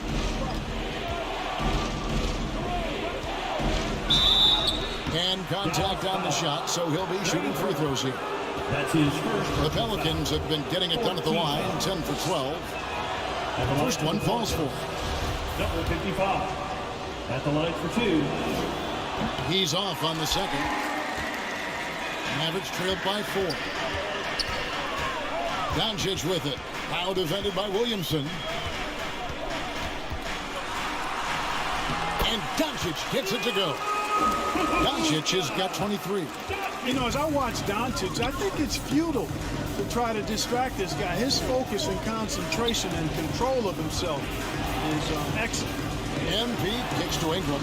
And already his 3rd foul. It's got to be time to get him out of there probably until the 3rd quarter. Shooting for New Orleans, number 55. 2 shots. That free throw, no good. Mavericks making a switch here. Hardaway's checked in. So he comes up empty, missing both. And they've had their difficulties from the line here in the second. Could extend their lead if they just make some more free throws. And that's 10 straight points in the paint. The defense, nowhere to be found. I think they've really got to start committing more bodies down low and really kind of close that area off defensively. And that's just great work there to get in the shooter's face and then go and corral that backboard. Down low, Porzingis. It's good. The assist that time from Burke. Burke's got 4 assists now tonight. And they're beginning to just flat out fall apart defensively right now, especially on the interior. Yeah, and that's 4 straight field goals now that they've allowed from point-blank range. Can't happen. And stolen by Burke. Doncic looking it over. Burke, the pass to Doncic. Back to Burke. Oh, that's offensive interference. Dwight Powell's checked in for Dallas. And then for New Orleans, Hayes comes in for Zion Williamson. And it's Josh Hart in for Devontae Graham. Doncic against MP. Valanciunas dishes to MP. Ingram left side. He gets it in there. Brandon Ingram. Ingram's got the game tied up here for the Pelicans. A terrific score from the mid-range. Ingram knows how to use his size and touch from there. Burke, the pass to Burke. Some nice passing here by Dallas. Doncic, no good. And gotta like what they've been doing down low in the post. I certainly do. You know, I like to see guys do their work inside. Their rebounding has been excellent, and that's always important in a close game. Well, I'll tell you what, his vertical is awesome, off the charts. A short center who still makes his presence felt. Passes to Doncic. Over Hayes. Doncic, no good. New Orleans has gotten cold from deep in the second quarter, just 2 of 6 from long range. MP against Doncic. Misses off the left iron. Dallas has gone 3 of 6 tonight when they've let it fly from downtown. Hardaway kicks to Burke. Pass to Doncic. The tray. Offensive rebound Mavericks. New Orleans has gotten fewer than half of their 3-pointers to go down tonight. They're 4 for 9. MP against Hardaway. MP dishes to Hayes. Ingram wide open. Finds himself wide open and drills it. Ingram's got 13 points. I love his shot selection today. He set the bar for the rest of the team. 29 seconds left to play here in the half. Doncic with it. Now Valanciunas defending. Brown the pass to Hardaway. Oh, and that one had the right spin on it, and it is good. 7 points in the game. Boy, that quick trigger mindset, when Hardaway Jr. is firing away like this, you know he's feeling it. Doncic against Ingram. Kicks it out to MP. Hits it from 3-point range. MP's got 8 here in the quarter. Boy, he could have taken himself, but he went from good, better to best in getting the shot for his team. What are you talking about? I got 8, bro. I got 10. The first 2 quarters as we reach halftime. Fool. Pelicans lead by 5. And join us right back here after the break.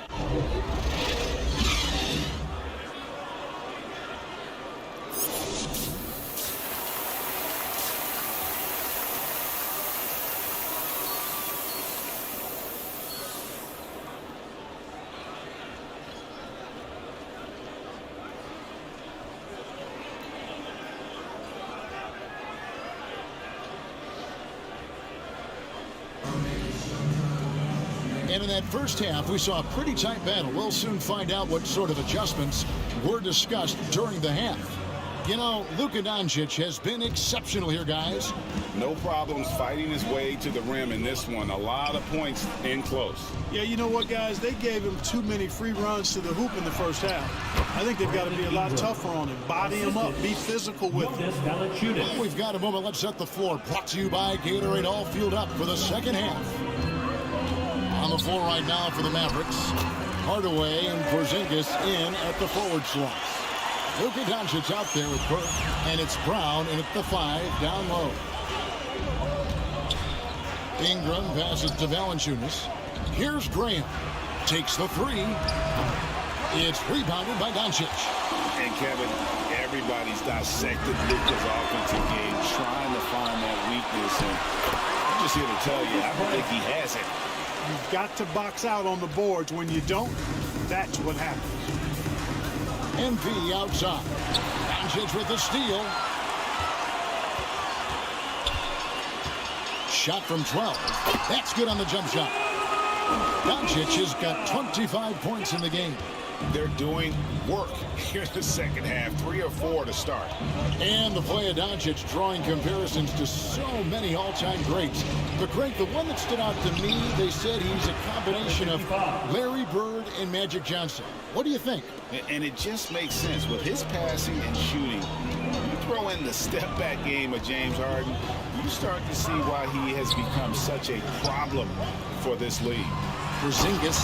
And the dunk by Porzingis. Outstanding work from Porzingis that time, creatively sending that one home. Loads it up for Williamson. Up high to stop the alley-oop.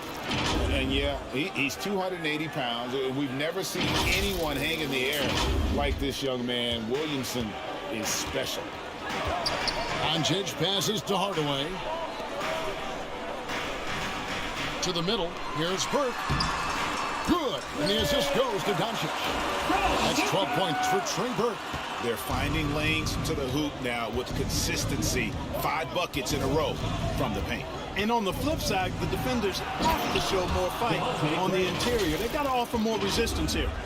And one step ahead of the defense with that solid screen. And then Greg, the monster dunk to finish it off. Boy, picture-perfect teamwork that time, guys. One guy sacrificing for the other.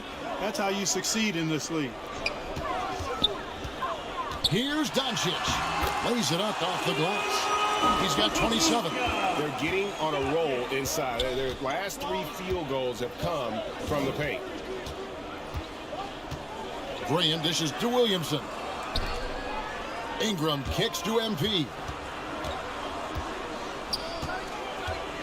Pass to Graham. 6 to shoot. For 3. It's rebounded by Dallas. The pass to Doncic. For the lead. Valanciunas grabs the board. Valanciunas has got rebound number 7 for him tonight. Passes it to Williamson. Back to Graham. MP passes to Graham. New Orleans needs to get off a shot. And it's blocked by Brown. And he's able to get it back. That one drops for him.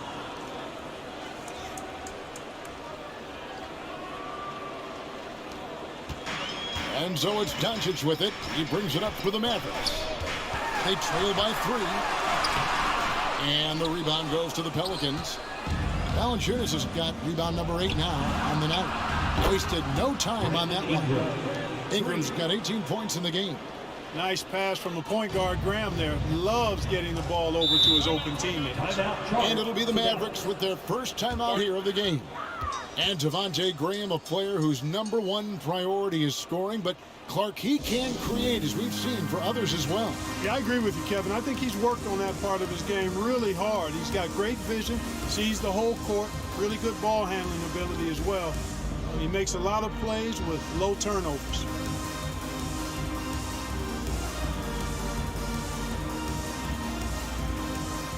And the Mavericks with some changes. Cauley Stock. Coach, come on, let me in the game, bro. Coach. Ouch! Coach, put me in the game, bro. We're gonna lose. Look at this. Because I'm not in there. Now they're caught up, see? Because I'm not in there, coach. Coach! Put me in the damn game, bro! Now they're winning, see? Oh, you put me in once for winning. Getting ready for Dallas. Brown's checked in for Cauley Stein. Powell comes in for Porzingis. Hardaway's checked in for Dorian Finney-Smith. And Trey Burke subbed in for Jalen Brunson. A big group. Then I left him wide open. That was a good one. For Hernan Gomez. Williamson comes in for Marshall. Hart, he's checked in for Ingram. And MP subbed in for Nickeil Alexander-Walker. And guys, the D has to show a little more fight on the interior than they did on that trip. To the paint. And the dunk by Powell. And, you know, this is what Powell does best. Establishes himself deep inside and jams it home. MP finds Hart. Back to MP. Williamson, the pass to Hart. Takes it inside. Great D that time from Powell. Now the Mavericks with it. They're on a 17-7 run. Out to Hardaway. Doncic with it. Pass to Burke for the three. Good. And the assist goes to Doncic. Doncic has got assist number 8 now on the night. It's been all about Luka Doncic for the Dallas Mavericks. He's been a major threat from three-point range. Got 2 of them to fall in that quarter. And we've got more NBA action on 2K Sports coming your way after this break. And a chance right now to show you our State Farm assist of the game. And he sliced the D wide open with his feed. They had no chance to prevent that basket. Yeah, that's just a brilliant read of the defense. I mean, it was also excellent anticipation of the movement of his teammates before the pass. Just great harmony on all sides. And I know I speak for all of us when I say I can't wait to see what kind of finish awaits us here in the fourth quarter. On the court for the Pelicans, getting the fourth quarter going. Underneath, in the post, it's Williamson and Valanciunas. MP is out there with Devontae Graham. And it's Hart in at the 3 slot. MP kicks to Graham.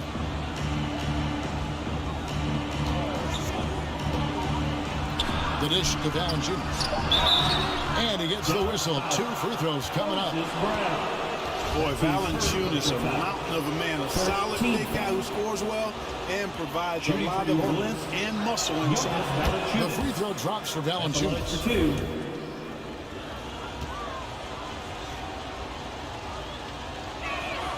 Both shots good from the stripe. And one of the problems in the first half, that shoddy work at the free throw line. They needed to fix that, and they've been much improved since the break. Pass to Doncic. It's good. The assist that time from Burke. Burke's got assist number 5 here tonight.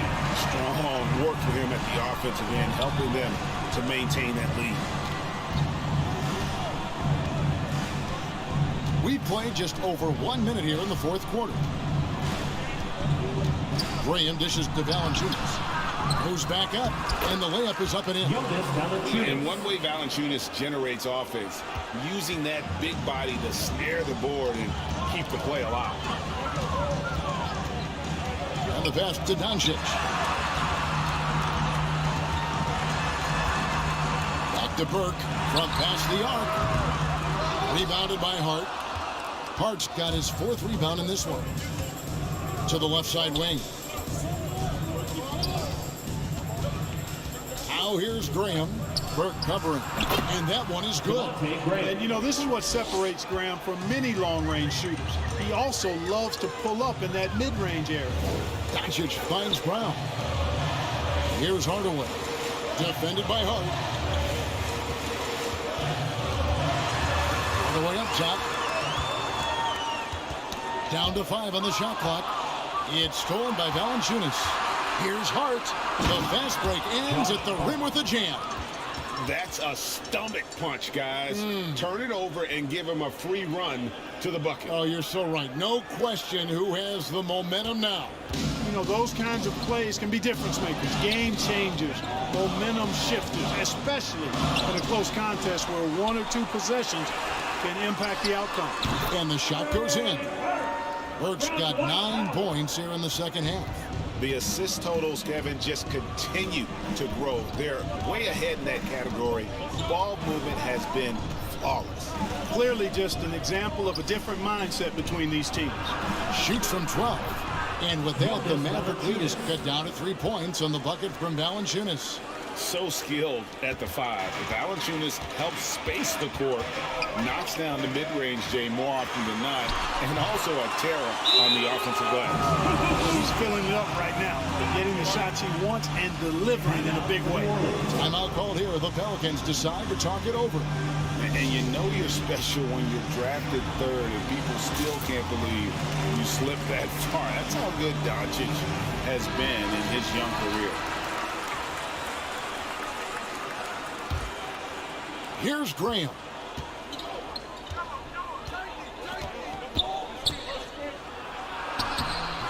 Mavericks with the rebound. Doncic has got 6 rebounds now in the game.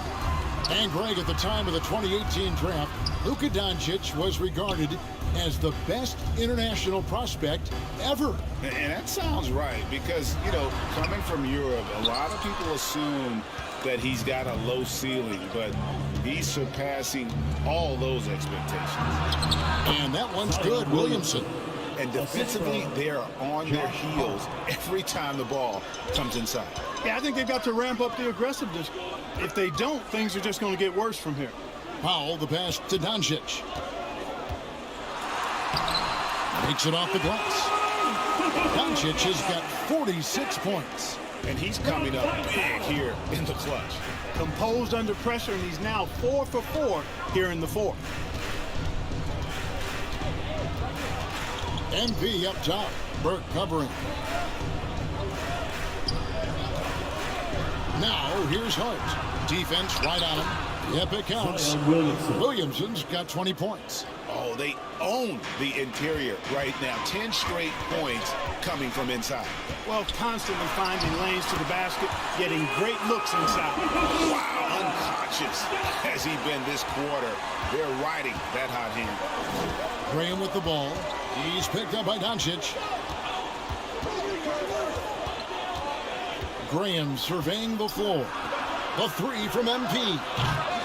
And they'll get another chance. There's another opportunity, and everything's going right for these guys. Just 5 to shoot. Graham from outside. Here's Hart. They grab their own miss. Good work there as it goes. Williamson's got 6 here in this quarter. Man, have they been effective at getting the ball inside. I tell you, we're taking a look at some real deficiencies defensively. I mean, they've given up 5 straight good looks in the paint. Now here's Hardaway. Defended by Hart. Hardaway, no good. Pelicans trailed by 3. Hart finds MP. Now here's Valanciunas. He's covered by Brown. Graham against Doncic.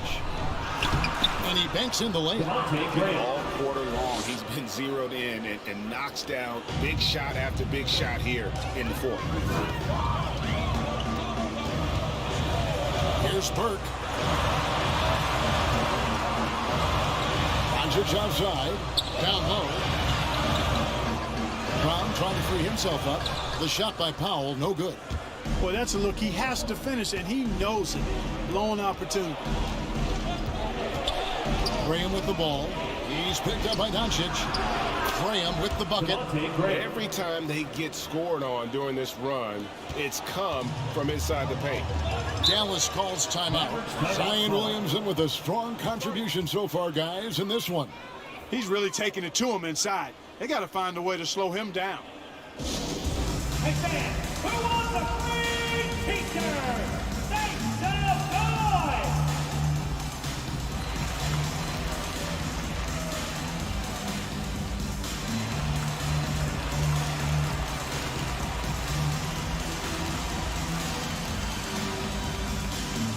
And now a moment to present the New Balance Player of the Game, Devontae Graham. And I love that it's been a hard-charging performance. Jump shots have been kind of an afterthought. His main goal has been to attack the rim and put the D in some tough spots and also finishing strong. And we've got an update here, so let's check in with David Aldridge reporting from the sideline. Thanks, guys. Well, I got a chance to listen in on what Jason Kidd was talking about with his players. He said, we're getting some looks on the three, but we're not connecting. But don't get frustrated. He told them it's a game of ebbs and flows. Keep shooting with confidence. Guys? All right, thank you, David. Brown finds Porzingis. Here's Hardaway. Porzingis trying to get free. That's it, and the Pelican lead is cut down to just one on the basket from Hardaway. Far from just a perimeter threat now, Tim Hardaway Jr. is also capable of converting inside. Graham, the pass to Valanciunas. Here's Ingram. That shot is off. And the Mavericks going the other way now. Something that's kept this game close is the fact that the rebound stats for both teams are almost identical. The battle to a standstill on the boards has really been something to watch. And the game's not over yet.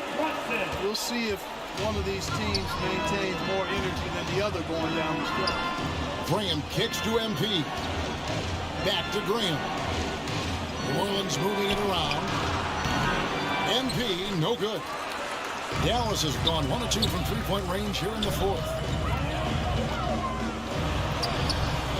Now here's Burke. He's guarded closer. Can't get it to go. Shooting 47% on 7 of 15 attempts. And Williamson gets it to go. And that keeps him perfect from the field this quarter. And so it's Brunson with it. He brings it up for the Dallas Mavericks. It's a one-point game. Passes it to Hardaway. Here's Brown. And that one is good with the extra effort on the glass. It's been a tight one so far. Very close game. And matchups, it's really what it's all about. And these two teams are really equal. Graham against Brunson. Williamson, the pass to MP. Unloads from 9. No good off the back of the rim. The Mavericks shooting in the fourth quarter has been efficient at 56%. Pass to Burke.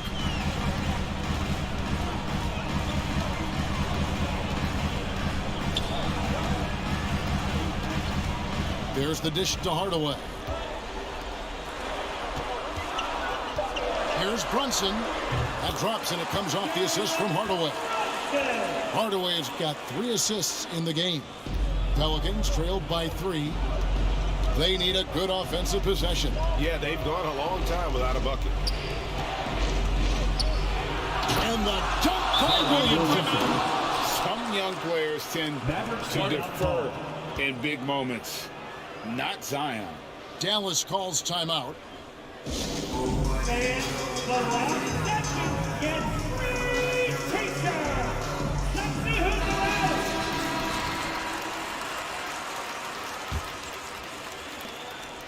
They've shared the load offensively.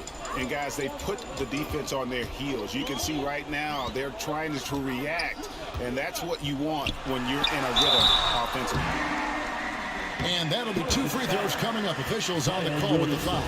Some really aggressive play that time from Porzingis, refusing to back off of his shot and able to draw the foul. And a chance for just a second to check out the scoring breakdown for the Mavericks. And I like how they've taken the high percentage shot in the paint. In that first half, we saw them doing it, and they've continued to succeed as the game has worn on. Another part of their game that's made a difference tonight is all the second chance points they've been able to get. Important hoop from Graham. He lives for these moments, coming up big for his team. Feeds it to Burke. Well-timed pass, and he goes straight to the bucket for the layup. And that's now 19 points for Trey Burke. Hardaway against Ingram. He climbs that one off the back iron, and down it falls. You want Ingram to take over in these situations, and he does just that when his number is called. Runs in the bounce pass. Burke kicks to Porzingis. Brunson against Graham. Now here's Brunson. He's tightly guarded. It's deep from Valanciunas. The Pelicans trail. Inside, here's Williamson. And that won't go, missing the go-ahead bucket. All the way against Ingram. Runs in the pass to Porzingis. Over Valanciunas. The Mavericks rebound. Yeah, just nice hustle there. That work gets them the extra possession. MP finds Valanciunas. And the foul on Jonas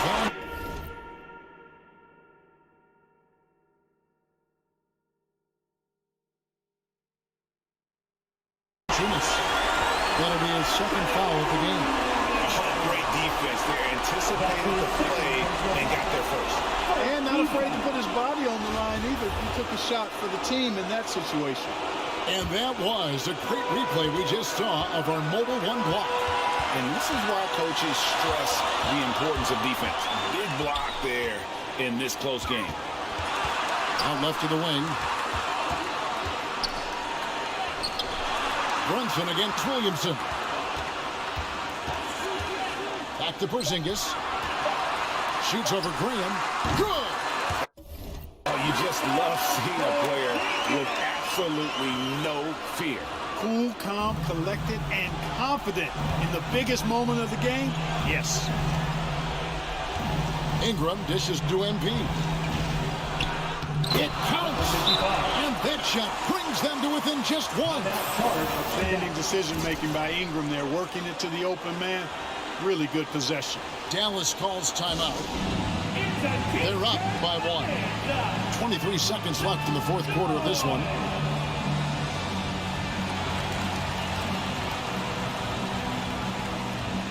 New Orleans making a switch here. Hart's checked in.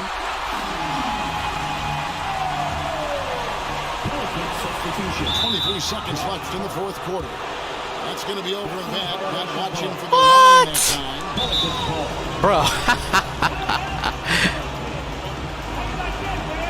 You got a backcourt call on him. What the hell?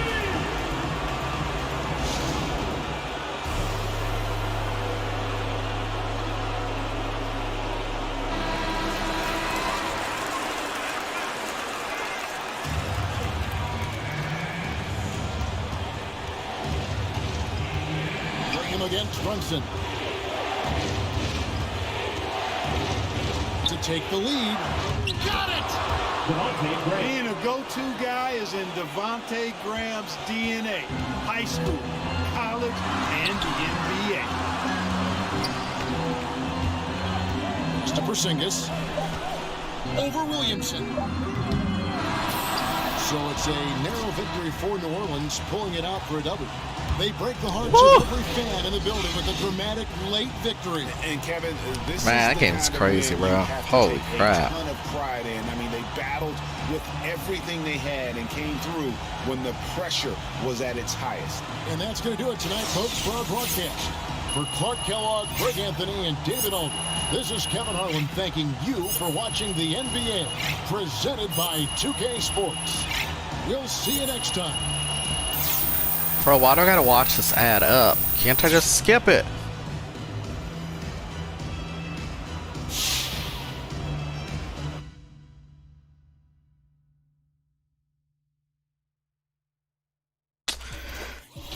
Dang, bro, that game was nuts.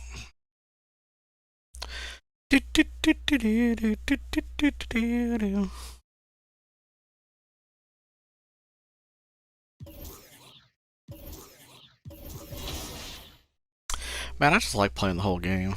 The whole 12-minute quarters on this game. I know they're longer games, but damn, bro, like, I can't be bothered with the shorter games. I like playing all 12 minutes or whatever.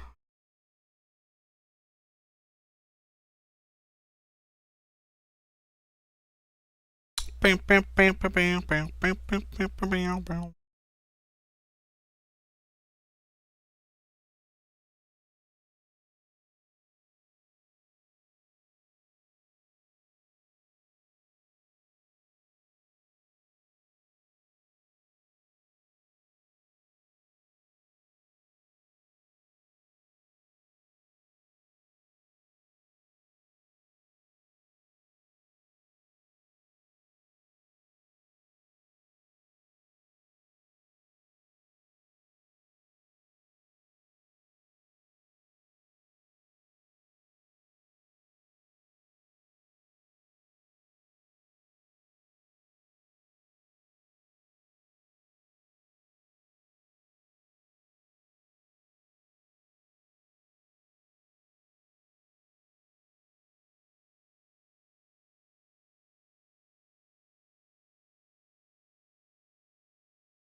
Welcome to a brand new episode of NBA 2K TV. If you've been hooping in the neighborhood or in the rec, you may have come across this familiar group. Oh, too strong for you! Yep, Team 2K TV is back and they've been putting in the time and they're ready to take you on. If you And that's the player introductions completed. So in just a few moments, we'll be back and ready for action. Devontae Graham. Hello, basketball fans. You've got it on Allie. BA, we've seen. Well, we'll see what comes of it, Allie. Thank you. And the Oklahoma City starting five. The Canadian pair of Gilgeous-Alexander and Dort. The backcourt. Kendrick Williams. I got my damn name on there. What the heck, bro? And it's Favors in at the pivot spot, manning the middle. And for the Pelicans. They could put anything on there, like MP. They could call me MP. Valanciunas at center. Devontae Graham out there with MP. And it's Ingram in at the three, the small forward. And a new rookie class. Why'd you foul him, bro? And talk about switch. Well, BA, I think you have to give them a pass their whole first year. It just takes a minute to adjust and acclimate. And a lot depends on the age of the rookie as well. Yeah, give me a pass my first year, bro. Back to Dort. Give me a pass since I'm leaving this full wide open. It's good on the putback. Just great positioning to get the rebound, then get it back up. Gilgeous-Alexander against Graham. Pass to MP. Graham with it. From downtown. No luck on that one. Williams against Ingram. Here's Gilgeous-Alexander.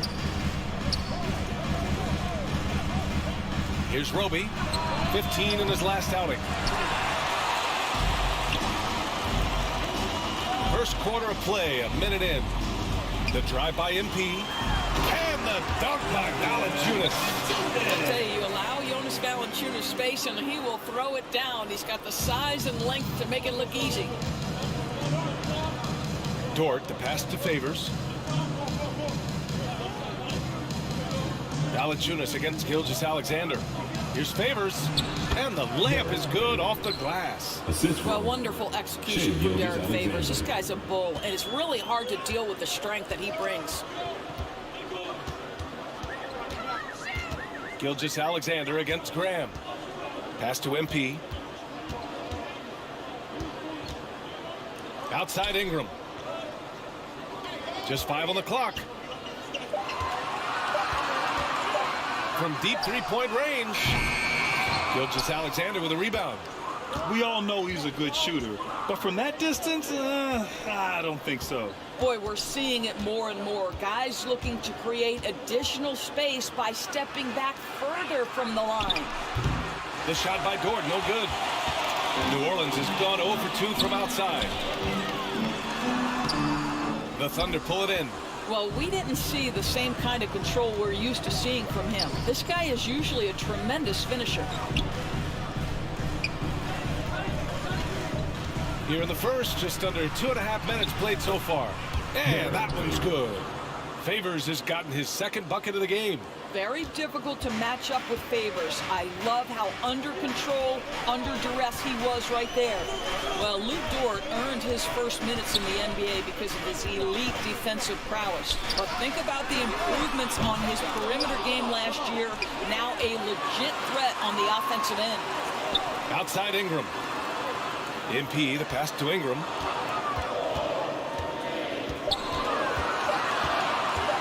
Over Gilgeous-Alexander. Ooh, a little luck that time as it drops. Well, there's an unpredictability to his offensive game. He is always keeping the defense off balance. And Dort smoothed out his jump shot too, Doris, as you mentioned. Much improved numbers. Yeah, you look now and think, boy, this guy went undrafted, and he'll continue to develop as a shooter. Luke Dort now a fantastic perimeter two-way player. Here's Graham. After the basket by Oklahoma City. Valanciunas finds MP. The shot, no good. So Oklahoma City will take it the other way. Pass to Gilgeous-Alexander. Favors with it, covered by MP. And there's Favors. That one's good. On the assist by Gilgeous-Alexander.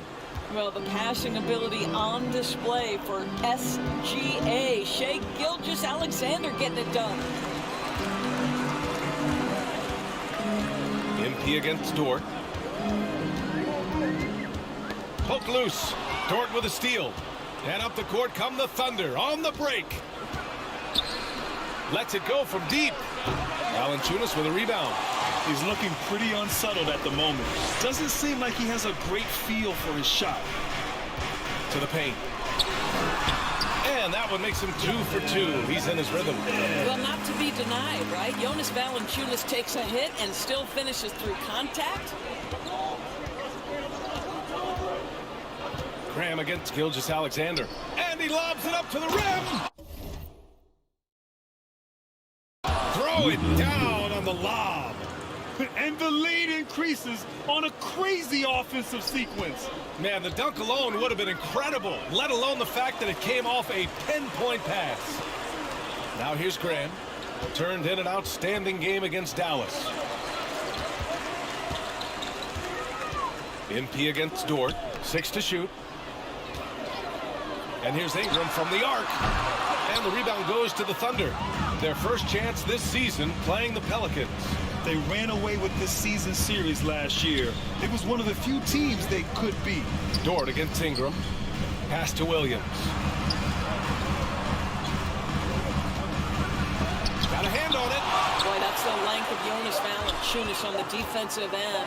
Not easy to get a shot over the 7-footer. And that one's good. Gilgeous-Alexander.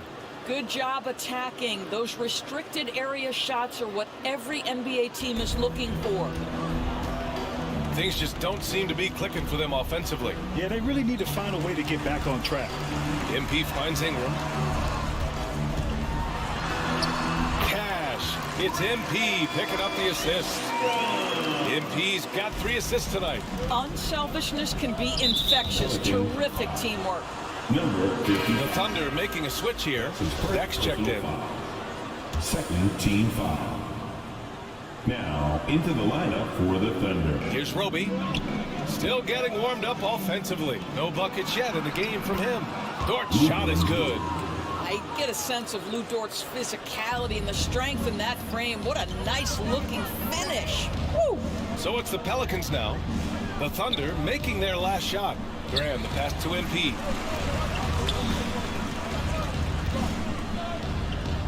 Back to Graham. Pass to MP. Hey, puts up a 3. They get the rebound. Outside for Ingram. And there's the lob. And Williamson throws it down. They're rolling with purpose after setting the pick. Zion's terrific at recognizing how to score in these sets. Outside Gilgeous-Alexander. Floats one up, and he takes it up and lays it in. Gilgeous-Alexander's got his 3rd basket on the night right there. They just look so overwhelmed inside. Well, that's why they continue to get attacked. Here's Ingram. Sinks his 3rd bucket. He's 3 for 6 now. A long wing.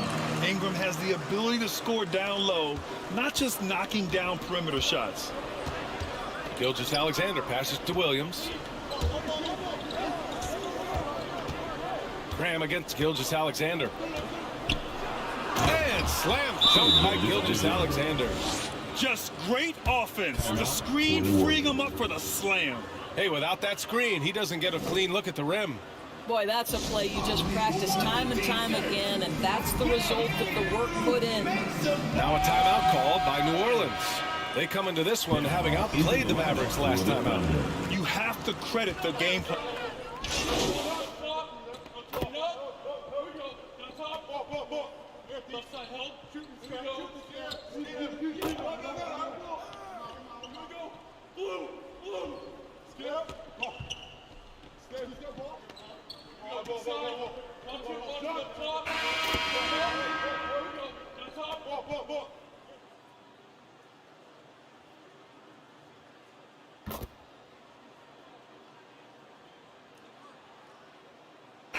Pelicans going with a whole new group out there.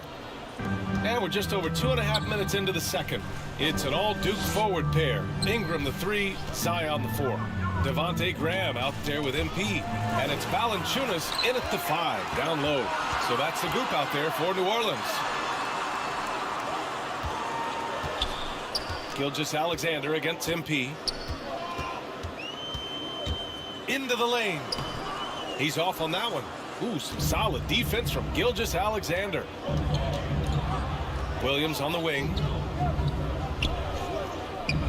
Wide open. He hits the back iron and sinks it. Baisley's got his second basket. Now, Baisley looks very comfortable operating in that mid-range area. MP against Gilgeous-Alexander. Graham for 3. And again, no good by New Orleans. And here in the second quarter of action, as we approach 4 minutes played.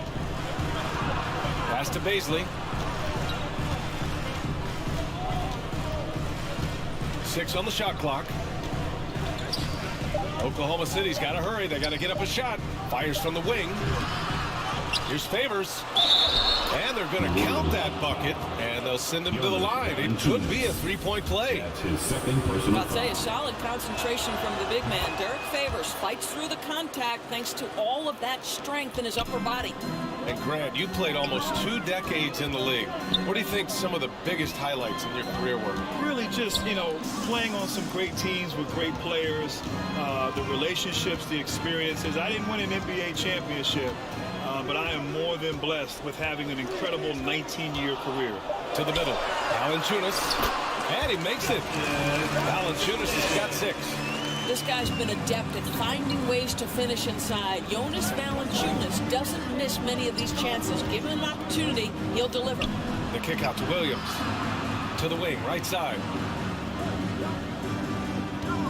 Here's Favors. And the dunk by Favors. Slams it down with 2 hands. Man, they're really getting aggressive now. Trying to find a spark here. Yes, indeed. A rough stretch offensively. They could really use a basket. The Thunder have gotten over 50% of their shots to go. 5 for 9 in the second. Dort, the pass to Gilgeous-Alexander. And Devontae Graham is going to pick up the foul. That's his first foul of the game. These calls can be so difficult for officials to make. And that was a great replay we just saw of our mobile 1 block. Yeah, I love that they maintain the defensive energy even when they're behind. Here's Dort. Pass to Favors. Well, size and strength, Valanciunas is always going to be a tough matchup on the defensive end.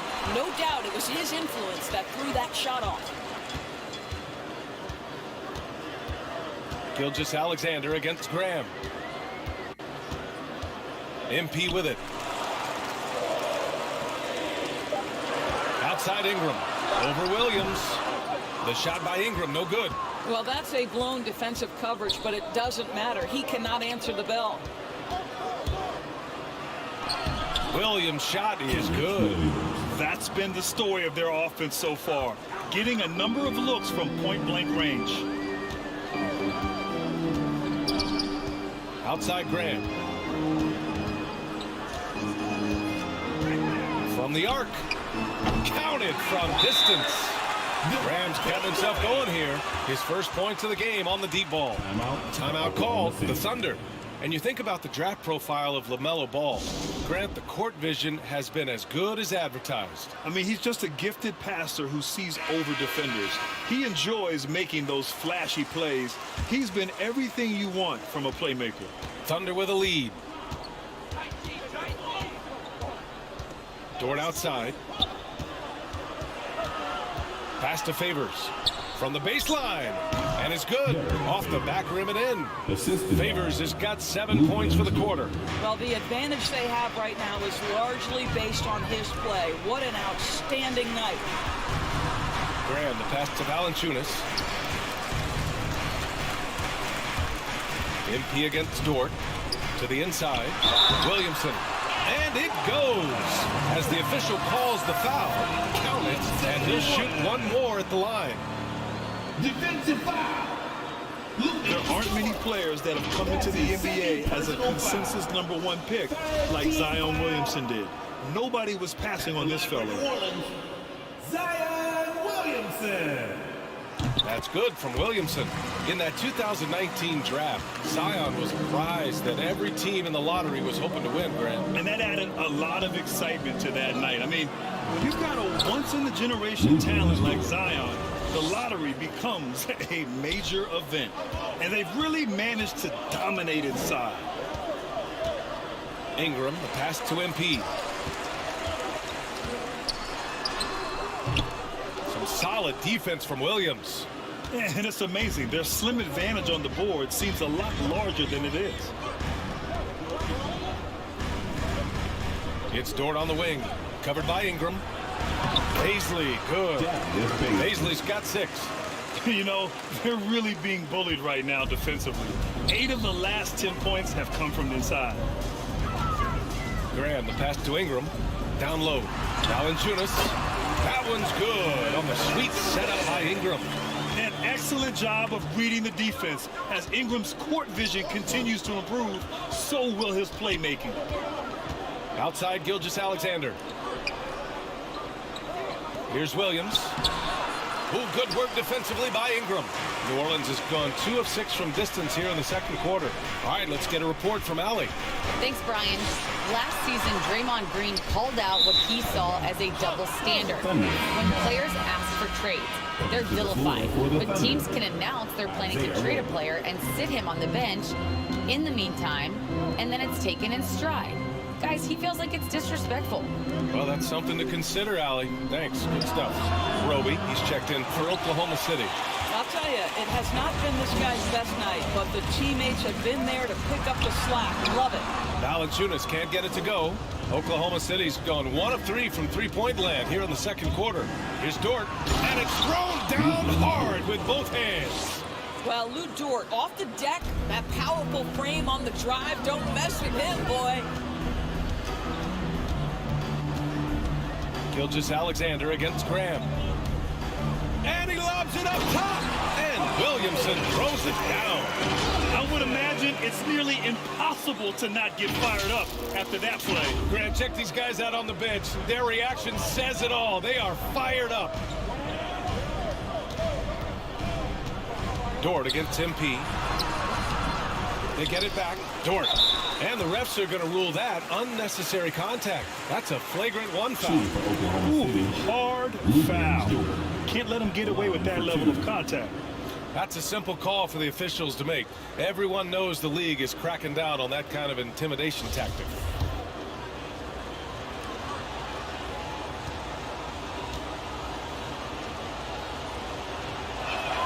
That's good from Dort.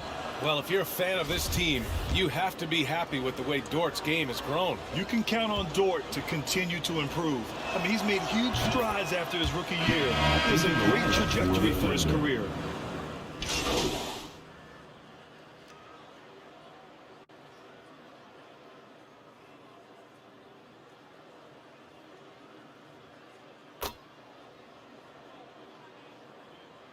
What a performance for Lou Dort. He has been the story for Oklahoma City. And during that quarter, he was everywhere, just wreaking havoc. And more NBA action on 2K Sports coming your way right after this.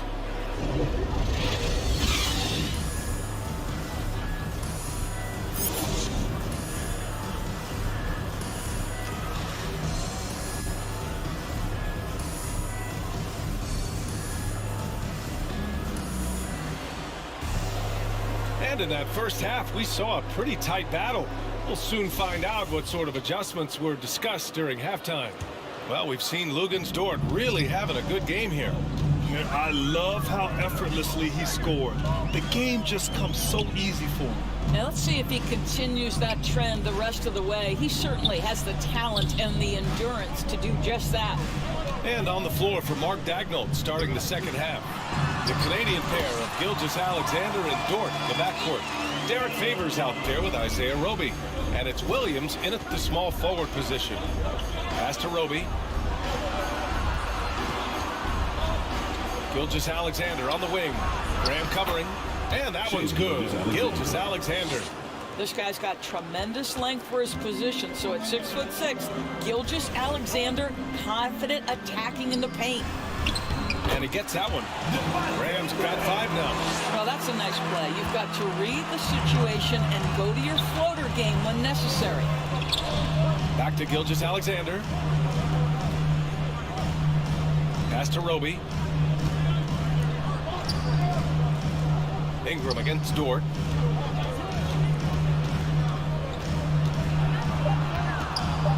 Over Ingram. Oh, blocked by Ingram. MP against Dort. And here's Ingram.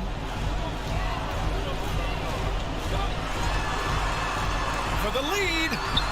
And that one goes. He's shooting 5 of 9 in this one. Their defense just falls apart once the ball goes inside. Outside Gilgeous-Alexander. Dort outside. Here's the 3. And the rebound goes to the Pelicans. Williamson's got his 7th rebound here tonight. MP against Williams. Outside for Ingram. MP outside. That's tipped and stolen by Williams. Number 55. That's his 2nd personal foul. First team foul. Now Dort. 14 points for him. Outside Gilgeous-Alexander. The floater. All right, time now to pick it up. You're 1 for 4, and you certainly don't want to give your opponent momentum. And that one's good. Ingram. And now a 3-point Pelican lead. That's 10 straight points they've given up in the painted area. Dort, the pass to Favors. And here's Gilgeous-Alexander. 12 points for him. Inside. Dort outside. Clock at 6. Looking to win the drought. And he dunks it down. Well, Lou Dort is in rhythm, and he's getting more and more aggressive as he feels things flowing. Throws it up high. And Williamson throws it down. Great read between those two guys. The defense didn't stand a chance, B.A. These two teammates right here, Grant, they are connected. Gilgeous-Alexander on the wing. Back to Roby. Great teamwork and great timing. Oh, spectacular play. Third quarter of basketball here. A little under 3.5 minutes gone by. Graham, the pass to MP. Going inside. Oh, and there's the whistle on the shot. So 2 free throws for him coming up. That's his Lou Dort picks one up. I like that. I mean, some physical play inside. He's not about to give up any easy baskets. Paisley, he's checked in for Roby. He hits the 2nd from the line. Oklahoma City trailing. New Orleans foul. Number 55. That's his 3rd personal foul. 2nd team foul. It's Williams, high post.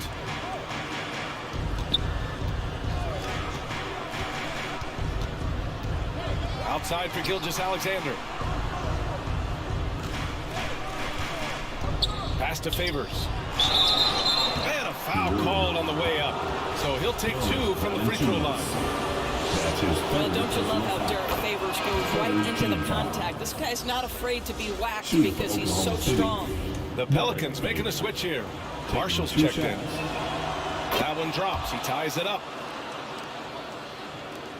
And it's the Pelicans with the ball. Now here's Ingram. He's got 12. Williamson right side. Pass to MP. Tries it from 16. Dort grabs the miss. Dort's got his 6th rebound on the night. Knocked loose. It's stolen by Ingram. Now the Pelicans in transition. Here's Graham. That one's in. Coming off a nice dish from Williamson. Graham's got 4 points this quarter. You'd love to see Zion develop his passing game even more, but credit to him for spotting the wide open man. Pass to Dort. And the shot's good. So Dort's got 18 points. And for them to get out in front, it feels like they're going to need him to lead the way. Graham with it. Now Gilgeous-Alexander defending. Graham, the pass to MP. Here's Marshall. Ingram on the wing. 5 to shoot. And he drops it in from the low post. He's got 14. Boy, every time he goes up now, it just looks like the shot's going in. He's perfect from the field in this quarter. That one's good for 2.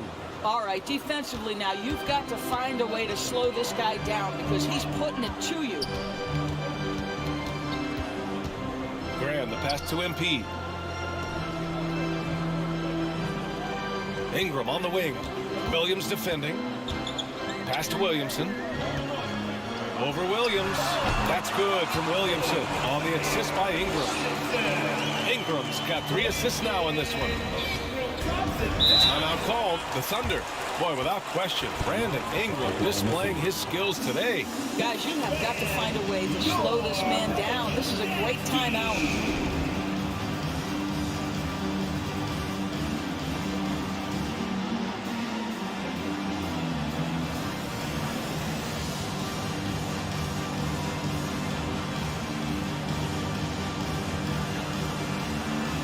Some changes for New Orleans. Hayes is...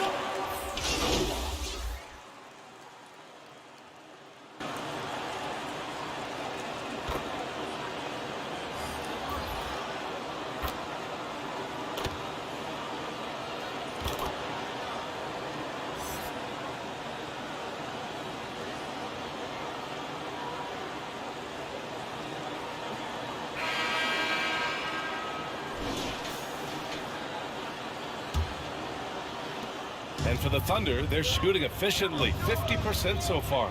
Josh Hart is out there with Jackson Hayes. Then it's Nickeil Alexander-Walker. Then it's MP. And it's Valanciunas in at the center, filling out the middle. So that's the group out there for New Orleans. And they'll keep possession. Number 55. Zion Williamson is checked in for Hayes. All right, let's get your take, guys, on the hustle stats for the Pelicans. Oh, their defense has been outstanding, closing out on shots and blocking quite a few as well. They've gotten out on the break over and over tonight as well. A lot of baskets coming in transition. Here's Williamson, and Williamson throws it down. Oh, the motor of Williamson is special. Awesome at staying engaged and hitting the offensive glass. Favors against Valanciunas. Favors the pass to Gilgeous-Alexander. The Thunder with another miss. And they're doing strong work on the glass. A +5 advantage for them. Hart finds MP. Lets it go. Here's Williamson. Oh, he remains perfect. 7 for 7, showing no signs of letting up. You want to talk about a perfect performance? He hasn't missed a shot all night. Incredible.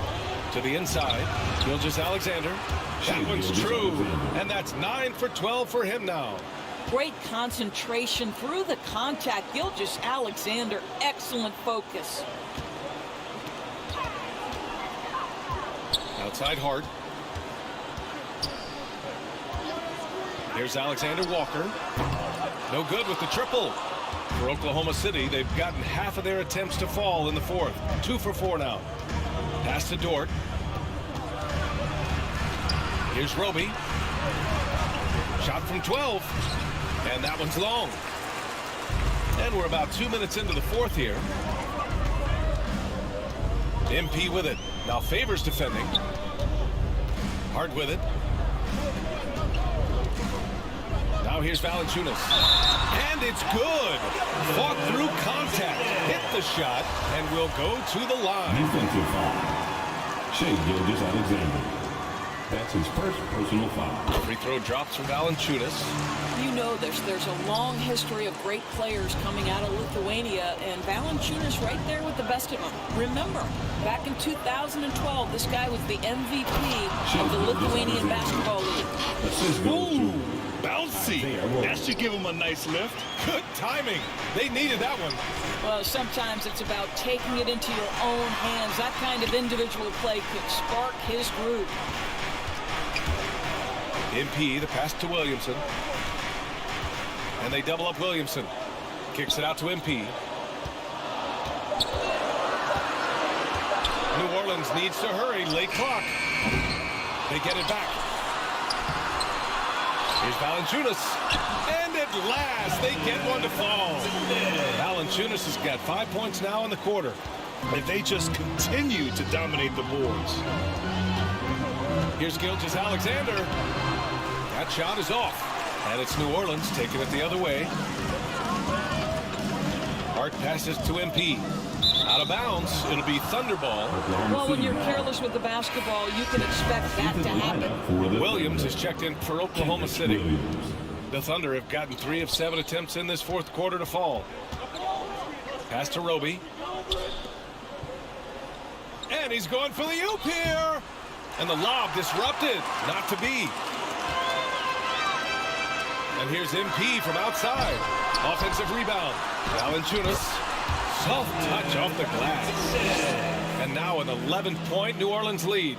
Well, Jonas Valanciunas has the instincts, the size, and the smarts to go ahead and take advantage of those missed shots and create them into points. Count the basket. Boy, that's beautiful touch on the floater. And let's remember, not everyone has that shot in their arsenal. To the paint. And Williamson throws it down. Living up to the immense height, Zion is putting on a show, shouldering the load offensively. Here's Jerome, covered by MP. To the middle. Shot from inside. Valanciunas with a rebound. I don't know if you can credit the defense for that. It was just a missed opportunity. Hart passes to MP.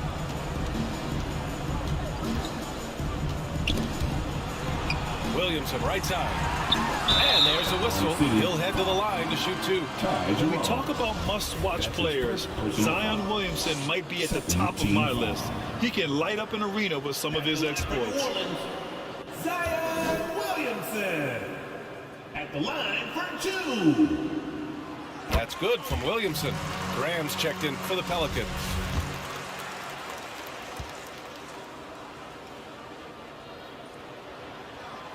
Williamson hits them both. Here's Jerome. Pass to Favors. Down low from 11 feet away, and it's off the back of the rim. No good. They've shown that power inside. Their rebounding effort has been sensational. The Thunder have gone 4 for 10 in the fourth. MP against Dort. Over MP. The Thunder with another miss. And it's New Orleans ball. They're on a 15-6 run. Here's Williamson. Pass to Valanciunas. Drops in the layup for 2. Valanciunas has got 9 points now in the second half. This run has been fueled by their matador defense. Here's Favors. Valanciunas covering. Favors against Graham. Here's Dort. And it's MP with a rebound. Boy, a tough go for him in this quarter. You can see how desperately he wants to get things started. He just can't make a shot. And the whistle blows. It's going to be on Derek Favors. That'll be a second foul of the game. Team foul. Valanciunas against Favors. Valanciunas passes to Graham with the drive. And the shot goes down. And the Pelicans lead by 17. Boy, that play developed just the way they wanted, and Valanciunas made sure they got the bucket. What a tremendous pass. Time called here. The Thunder decide to talk it over. You look at Zion Williamson. What a contribution. He's just really a one-man wrecking crew down low, and with this timeout, they've got to make some adjustments because he's been steady inside. Here's Jerome to the middle. Here's Dort. Nails the baby hook. Dort's got 22. Well, Dort touched the paint, and he was immediately thinking score. Graham for three. And the Pelicans get it back. Valanciunas can't get it to go. And there's contact and a whistle. So he's got 2 shots coming up. And the foul goes against Oklahoma City. The free throw drops for Valanciunas.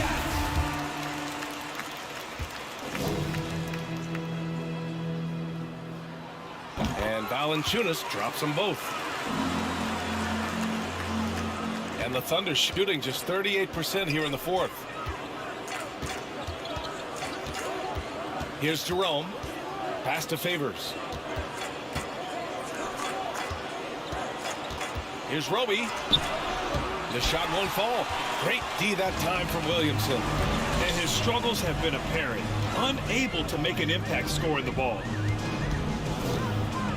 Hart passes to Williamson. Over Williams. Off the left rim and out. And the Thunder shooting at a 48% clip from the floor. Here's Dort. Rebounded by New Orleans. Well, this guy cannot get started, and the offense overall has been a struggle because of it. Here's Graham. Here's Valanciunas. And the basket is good. Valanciunas has got 13 points now in the quarter. Boy, this has been a bit of a showcase for Jonas Valanciunas. Over and over, finding a way to get it done on the offensive end. Pass to Roby. There's the three. They grab their own miss. Favors shot is good. I'll tell you, individually, he is doing all he can. But right now, somebody's got to step in and support this guy. MP with it. Now here's Valanciunas. Favors covering. Unloads from 13. Valanciunas can't get it to go. Here's Jerome.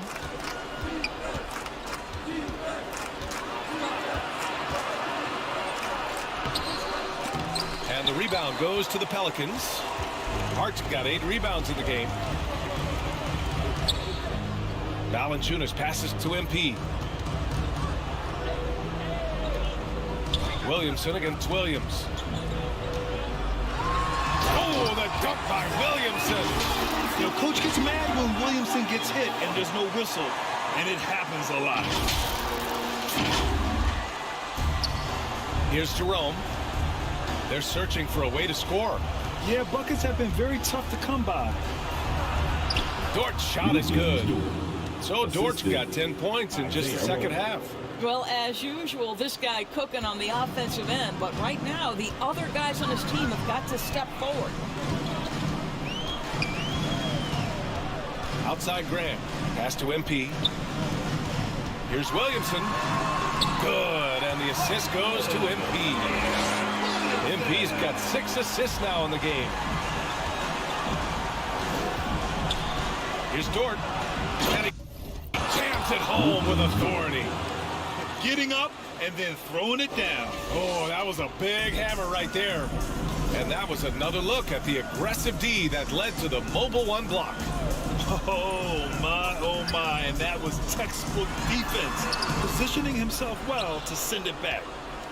And for Oklahoma City, they're shooting right around 40% since the beginning of the fourth quarter. And Williams punches it home. Assist goes to. Great job on the back end of the play. Yep, finished with both hands, making sure of it.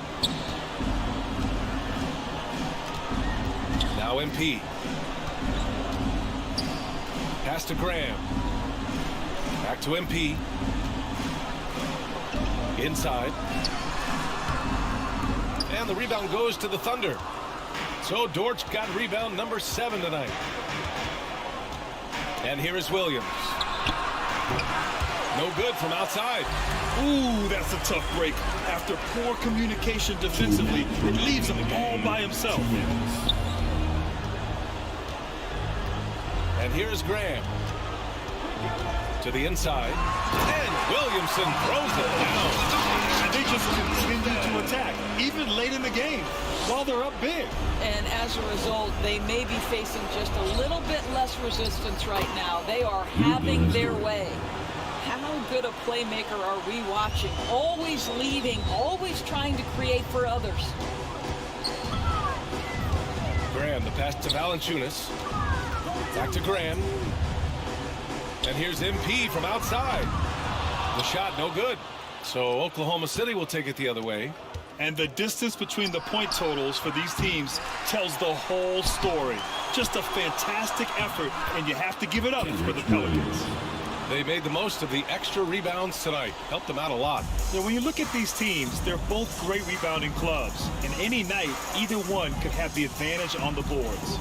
And it's a performance that will signify their 5th win of the year.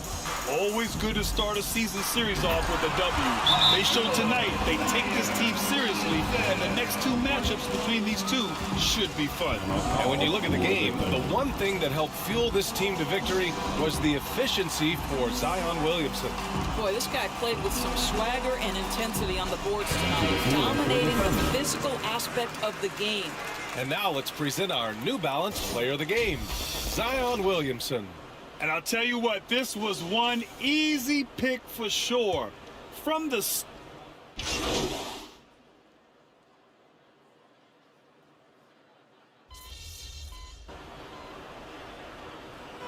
And so it's the Pelicans taking care of business in this one. They didn't have too many problems tonight. They didn't. Just a tremendous team effort. Once they had that big lead, they were not going to let the visitors back into the game. And that about wraps it up. For Allie LaForce, Doris Burke, and Grant Hill, this is Brian Anderson alongside our 2K Sports crew, thanking you for watching. We'll